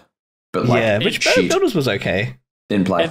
It looks like you got to collect the monsters like Pokemon style a little bit, and they join you in your party. So depending how the monster raising works, it could be a lot of fun. I also like how all the different monsters like carry you around, or you can use them to traverse the environment. Like using the slime to get a higher jump is a lot of fun by the looks of it. Very similar to Dragon Quest XI itself, though, where you would capture monsters and use that kind of functionality. So that's cool. Yeah, and it looks like it's going more towards like a simple action combat style, but I think most of the gameplay loop is going to be about like exploring and getting these rare treasures and getting a lot of money out of them. Yeah. It just looks like a small, simple, relaxing, and fun game to me. Nothing too in depth, but that's kind of Dragon Quest's MO. They're just kind of relaxing, unless you're trying to farm the casino. Yeah, fuck that casino. God, that casino was stressful. Anyway, cool. So, you've put this down as sizzle reel, Seth.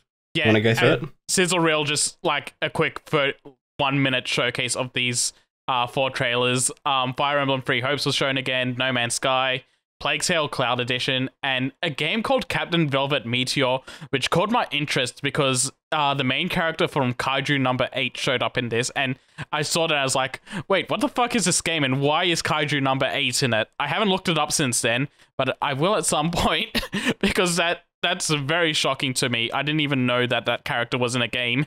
At the risk of Seth talking and taking us on another tangent. No, I was done. Where's Kaiju's number 1 to 7? They are all in the Kaiju number 8 manga. The Yu-Gi-Oh cards. They've all been killed and turned into weapons of mass destruction. That's mad. That's crazy. It's kind of cool, actually. Portal Companion Collection. Portal 1 and 2, obviously. Coming to Switch. Is it specifically Portal 1 and 2? Like, it seems like just call it Portal 1 and 2. Why are they calling it the Companion Collection? Because it's going to sound cute. Yeah. And the Companion Collection, obviously, to play off the Companion Cube. And they also wanted GLaDOS to have that joke at the end where she says she wanted to call it the "Why do you keep killing me" bundle. Yeah, that whole trailer was so fucking cringe. I thought it was so fucking shit. Like, it was, oh, look, the first 2 sentences was a joke about cake. Wow, that's a good one. The cake is a lie, etc., etc. Repeat ad nauseum. I'm just saying that, jaded. The Portal games themselves are absolute masterpieces and are extremely fun. When Portal 3. Yeah, when Valve Game can't to count 3, count. though. Yeah. In saying that again, both games being for $20 is an absolute bargain. So yes. Highly recommend. You can get them on Steam for under 10 right now. Yeah, but this is, coming as a pack to platforms that wasn't previously available, that is more accessible to other people, and they would play fine on Switch, so I'm fine with that. Shout out to the Orange Box. Orange Box is awesome, man. I cannot wait for these to come out, and there's something extremely wrong with Portal 2 on the Switch. Actually, the co-op mode will probably run like shit, but yeah. Next up on the list are Square Enix deciding they want a slice of the farming simulator pie. They're announcing Harvestella for Switch and PC coming November 4th worldwide. I can't wait for the one guy that plays Babylon's Fall to switch to Harvestella in a year. Yeah. In a year, even. Luckily, not even when the game releases. Luckily for them, it's not a live service game, so it might actually take off. Yeah, you know what? I'm just gonna say it. There was 4 or 5 farming simulator games presented in this. Have we finally hit the thing where it was Animal Crossing? I think we've only talked about 2 so far. The Doraemon one and this. I don't know. I think they just took up a decent chunk of time. Yeah, the Disney one. Oh yeah, the Disney one did have farming simulator stuff in it. Maybe I'm just pretty shitty at it. And I was like, we finally hit the stage where it's okay, it's been 2 years since Animal Crossing. Everybody else is going to try to get that? Some people would say that Railgrade is a farming simulator with trains. I think it's train simulator. I think all you guys are just getting confused because what this entire presentation was ports farming themselves out for cash. Oh, of course. But yeah, this caught my attention because unlike other farming simulators, this one adds a 5th season to the year, and it's going into digging into being an RPG sort of game. The last season is all about making a season based around death, and you've got to try and survive it. All your crops are fucking dying. Everything's out to kill you, so more ravenous monsters are probably going to be coming up, and you kind of Australian summer. Most farmers would say that would be winter time for crops. Yeah, I'd imagine so, but this also seems like just general, everything's kind of serious, the world's coming to an end sort of scenario you'd get in an RPG. So instead of making it, they make an entire year get prepared for when this season's gonna come, and then I don't know, survive. If you came and visited my Animal Crossing island, you'd also think the world was coming to an end. True. But yeah, I'm pretty interested. Where have you been? I'm pretty interested in this. I like God, it'd help if I remember the name of the game. Stardew Valley. Stardew Valley was excellent, but that was a rare exception. Stardew Valley is really great. It was great because it was a modern take on capitalism. Animal Crossing is also pretty great, and this might have some elements similar to Atelier a little bit from what I've seen. Maybe I'm reading too deeply into it, but the Atelier games are also pretty fun from what I've seen. So this could be a good blend between all of them. Hopefully Square Enix doesn't fuck it up. Sweet. And last up from the Nintendo list of lists, which leaks 1 minute before the direct show went live, by the way. Literally a minute before the directs dropped, their main event leaked, which is Persona 5, Persona 4, and Persona 3 are all coming to Switch. I feel like they've been slowly drip feeding this coming to every console. Like, they announced at the Xbox event to say, hey, it's coming to Xbox, then 2 days later they're like, by the way, it's also coming to PlayStation and Steam, and now a week later it's like, by the way, it's also coming to Switch. Now this might shock you. But you might have seen that it's coming to every other platform. Well, don't worry, Switch too. I want to mention one thing on this, and it's that the portable version that we memed on for not coming to the portable console has been announced for the portable console. Persona 3 portable, finally on another portable. The one thing I will have a whinge about, and I missed the Xbox one because I whinged about it internally, but I couldn't voice my opinions on a well-renowned podcast. They're releasing it in backwards order. Like, Persona 5 Royal comes out, and then Persona 4 comes out, and then Persona 3 comes out. Well, Persona 4 and 3 just have coming soon. There's no dates. I don't know why 5 and 4 aren't dropping at the same time, because 5 is on modern consoles, on PS4 anyway. So it could be moved to Xbox pretty easily. And 4 Golden is on Steam right now, so I imagine that could be moved to modern consoles pretty easily as well. So they could do both of them at the same time. It's just Persona 3 Portable that needs some work. Some work? Surely it doesn't need that much. I've got the PS Vita version from there. But it's just weird. They need to downscale the graphics from PSP so that the Switch can run it. Yeah, and they're AI upscaling the entire game to make it look extremely ugly. Yeah, I was about to say that AI scaling never looks good. It's just weird, because if I went and played Persona 5, then Persona 4, then Persona 3, it's sort of... It goes backwards in quality of life features. Yeah, this is just about the quality of life thing, because what Persona 5 does is a lot more intricate and the world is a lot more fleshed out. You can do a lot more sort of side things, and what Royal does as well, from what I've heard. I haven't played it yet. It fixes up a lot of the problems with 5, but 5 is an upgrade from 4 Gold, and 4 is... It just sort of... If you were playing them backwards, you'd be not doing yourself a favour. Not specifically in terms of quality, by the way. It's just in terms of presentation and budget. Yeah, presentation, how the combat works, like that type of thing. Like the story for all 3 of them are fantastic. The games themselves are perfectly fine. But there's just, you'd probably feel a bit, this is a bit dated if you went from Persona 5 to Persona 4 and then maybe even to Persona 3 playing that last. I went into 4, into 5, and then back to 3, and 3 does feel dated after the others. 3 is still a very good and fantastic game, but there's just little things that you wish it did better that the later games addressed. Yeah, it's strange as well. Like, I'm very interested to see what the price point is as well. I imagine it's probably going to be like 20 American each game. For Persona 5 Royal? Nah, you got rocks in your head. Yeah, 5 Royal will probably be more expensive, but 4 and 3 I imagine will be 20. Well, Golden I think they'll be 30 USD. I don't know. I don't think they can get away with $30 for Persona 3. Yeah, there's no way. That would have to be $20. Persona 4 I can understand, 30 American. Persona 5, 40 American, I reckon. I think Persona 4 came out on Steam for like 30 Australian. I did not pay that much for it when I played on Steam at the start of the year. Yeah, I did not pay that much for it when it came out on Steam. I waited for a sale, and I think I got it for I got it only for 30% off instead of 50. But it's an anime game, so I was still very happy with it. But yeah, very, very happy that these are coming to the Switch. I highly recommend playing them when they come out. At least you cannot recommend these games enough. If you haven't played them before, play them now. The entire Persona series is fantastic. And that's it then. We did it. We made it to the end of the list of lists again. I think I said don't do the list, but whatever, mate. Yeah. Maybe we should workshop about going through lists and doesn't make for good content, but whatever. That's my business. It's mostly bad when it's like the news for the week is, hey, here's this event that happened. It's just run down a list of everything they announced. Kind of can't help it when that's just kind of like the format of how they release the information.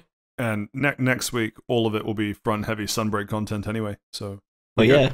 I sleep. I hope you enjoy your nap. Yeah, I will, you die. Imagine not enjoying Monster Hunter.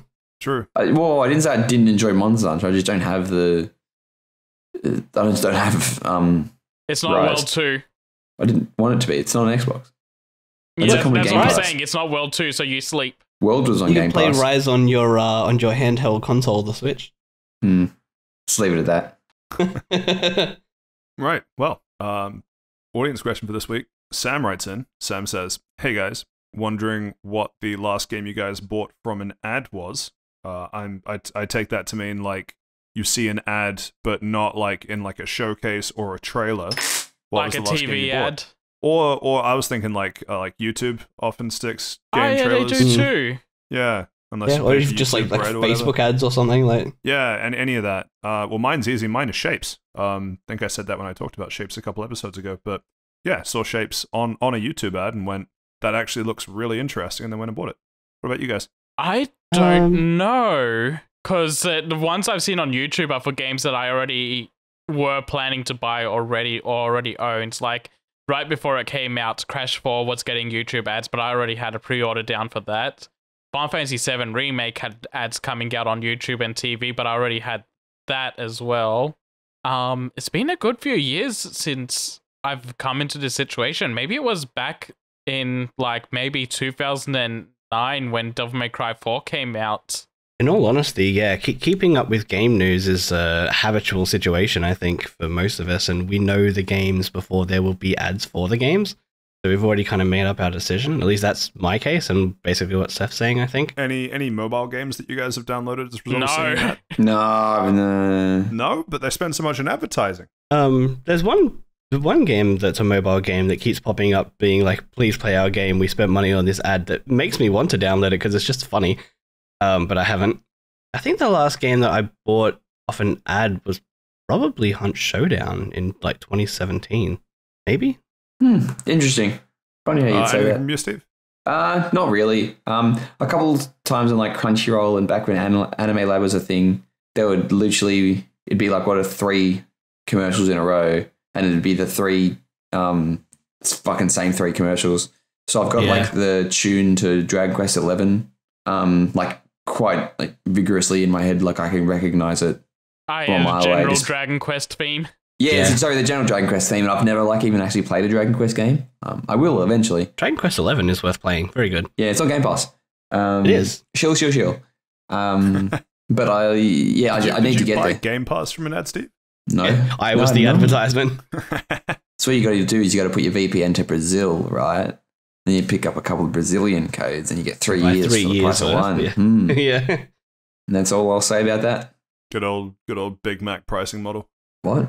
Is there any how sorry, like go on. one thing in different countries costs a different amount, even if it costs the same to make? Oh yeah. Is there any ad that, because this question was obviously a bit hard to answer, is there any advertisement for a game that sticks out in your memory as good or made you want to play that game? The Fire Red and Leaf Green ad where it was like Yeah, kids that was dressing up mine as as Team well. Rocket. And then I remember seeing it, and I would have been like, 8 or something. And then I asked my mum, what would you do if I joined Team Rocket? And she's like, I don't know, give you away, I guess. and that sort of moment has just been like a crucial turning point for me. Mine was like Fire Red and Leaf Green, and Emerald and like Ruby and stuff had this as well. But I remember the ads very specifically of the thing that you, like the wireless adapter that you would put on the back of the Game Boy. Yeah. Man, I remember those ads so vividly. They were awesome. What about you guys, Patrick and Seth? Did they have any cool New Zealand ads, Pat? Most of ours get fed in from Australia. So there's one that sticks out, but it's because I had to look it up recently. There was a game for the PS3, I don't know if it came to any other platforms, called Split Second Velocity. I remember that game. Yeah, really, really old now arcade racer. And the trailer for that was basically an action movie, like obviously in game engine, like just showed cars doing a whole bunch of crazy stuff, and the whole thing was that you caused these massive like destructive events to take out other races. But the bit that sticks out, and this is why I ended up having to look it up recently, is that they use the build up and then the drop from Skrillex's Kill Everybody. Oh, what a banger. Jesus. In the hype part of the trailer. And so I went back and we were reminiscing about old Skrillex with a few people last week. And I remember it being from a video game trailer about cars. And everyone else was convinced, like, no, like, Kill Everybody was never used in a game trailer for like a racing game. And it took me 10 minutes of trying to find, and I ended up finding the original trailer that I saw it on initially on an old YouTube video from like somewhere in the ballpark of 10 years ago now. But I found it, like, drop and all, and it was this massive wave of nostalgia. So I don't, like, that sticks out in my mind, but it's very biased. The other one, actually, now that you though. mention it, that sticks out to me was a very popular series of ads, but actually, I don't know, there's two actually I got to mention. So there's one that I don't think they were ever aired in Australia, but it was Mr. T doing the World of Warcraft ads. He's like, I'm a Night Elf Mohawk. Oh, I do remember those ads. They did play over here. They did? I have definitely seen them. They were I saw them before I had internet access, like all the time. So yeah, they had to have played over here. They had a whole bunch of like celebrities and stuff doing World of Warcraft ads, but Mr. T was the most memorable one. And then the other one I wanna mention, although I don't know if I consider it an advertisement, is the Domino's and like Pizza Hut ones. I think it's very specifically Domino's, where it was like, hey, buy like X amount of pizzas and you'll get like Final Fantasy codes, or you'll get like Call of Duty codes or whatever for the game.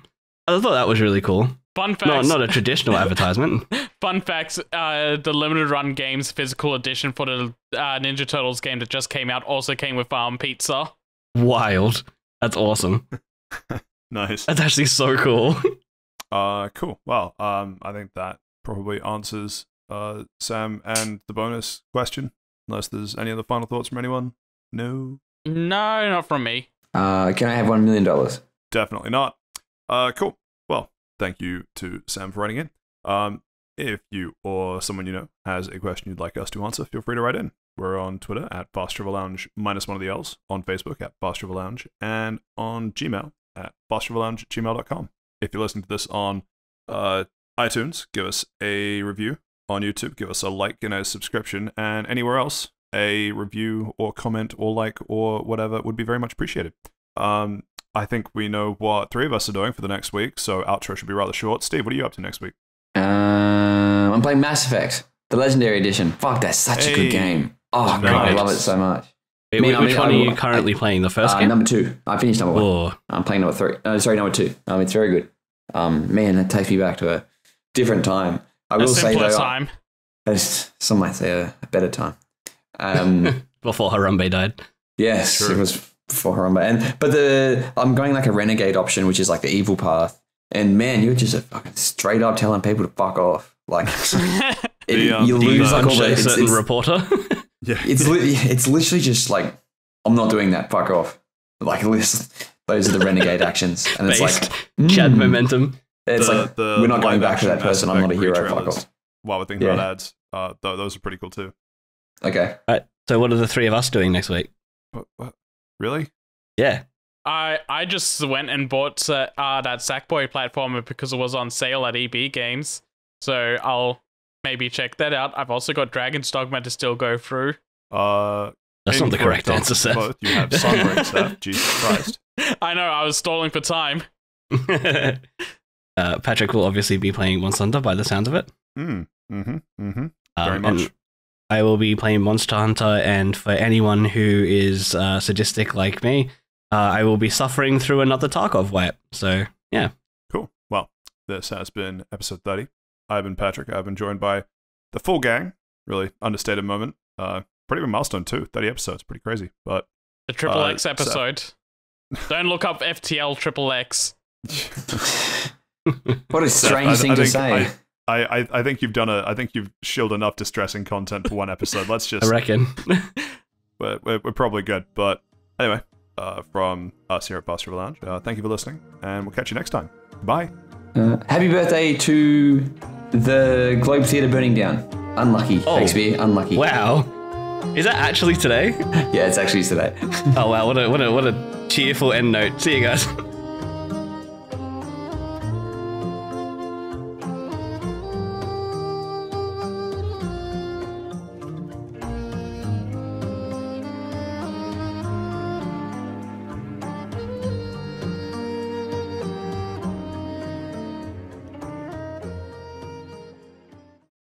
Fuck Shakespeare. right, that's staying in. I had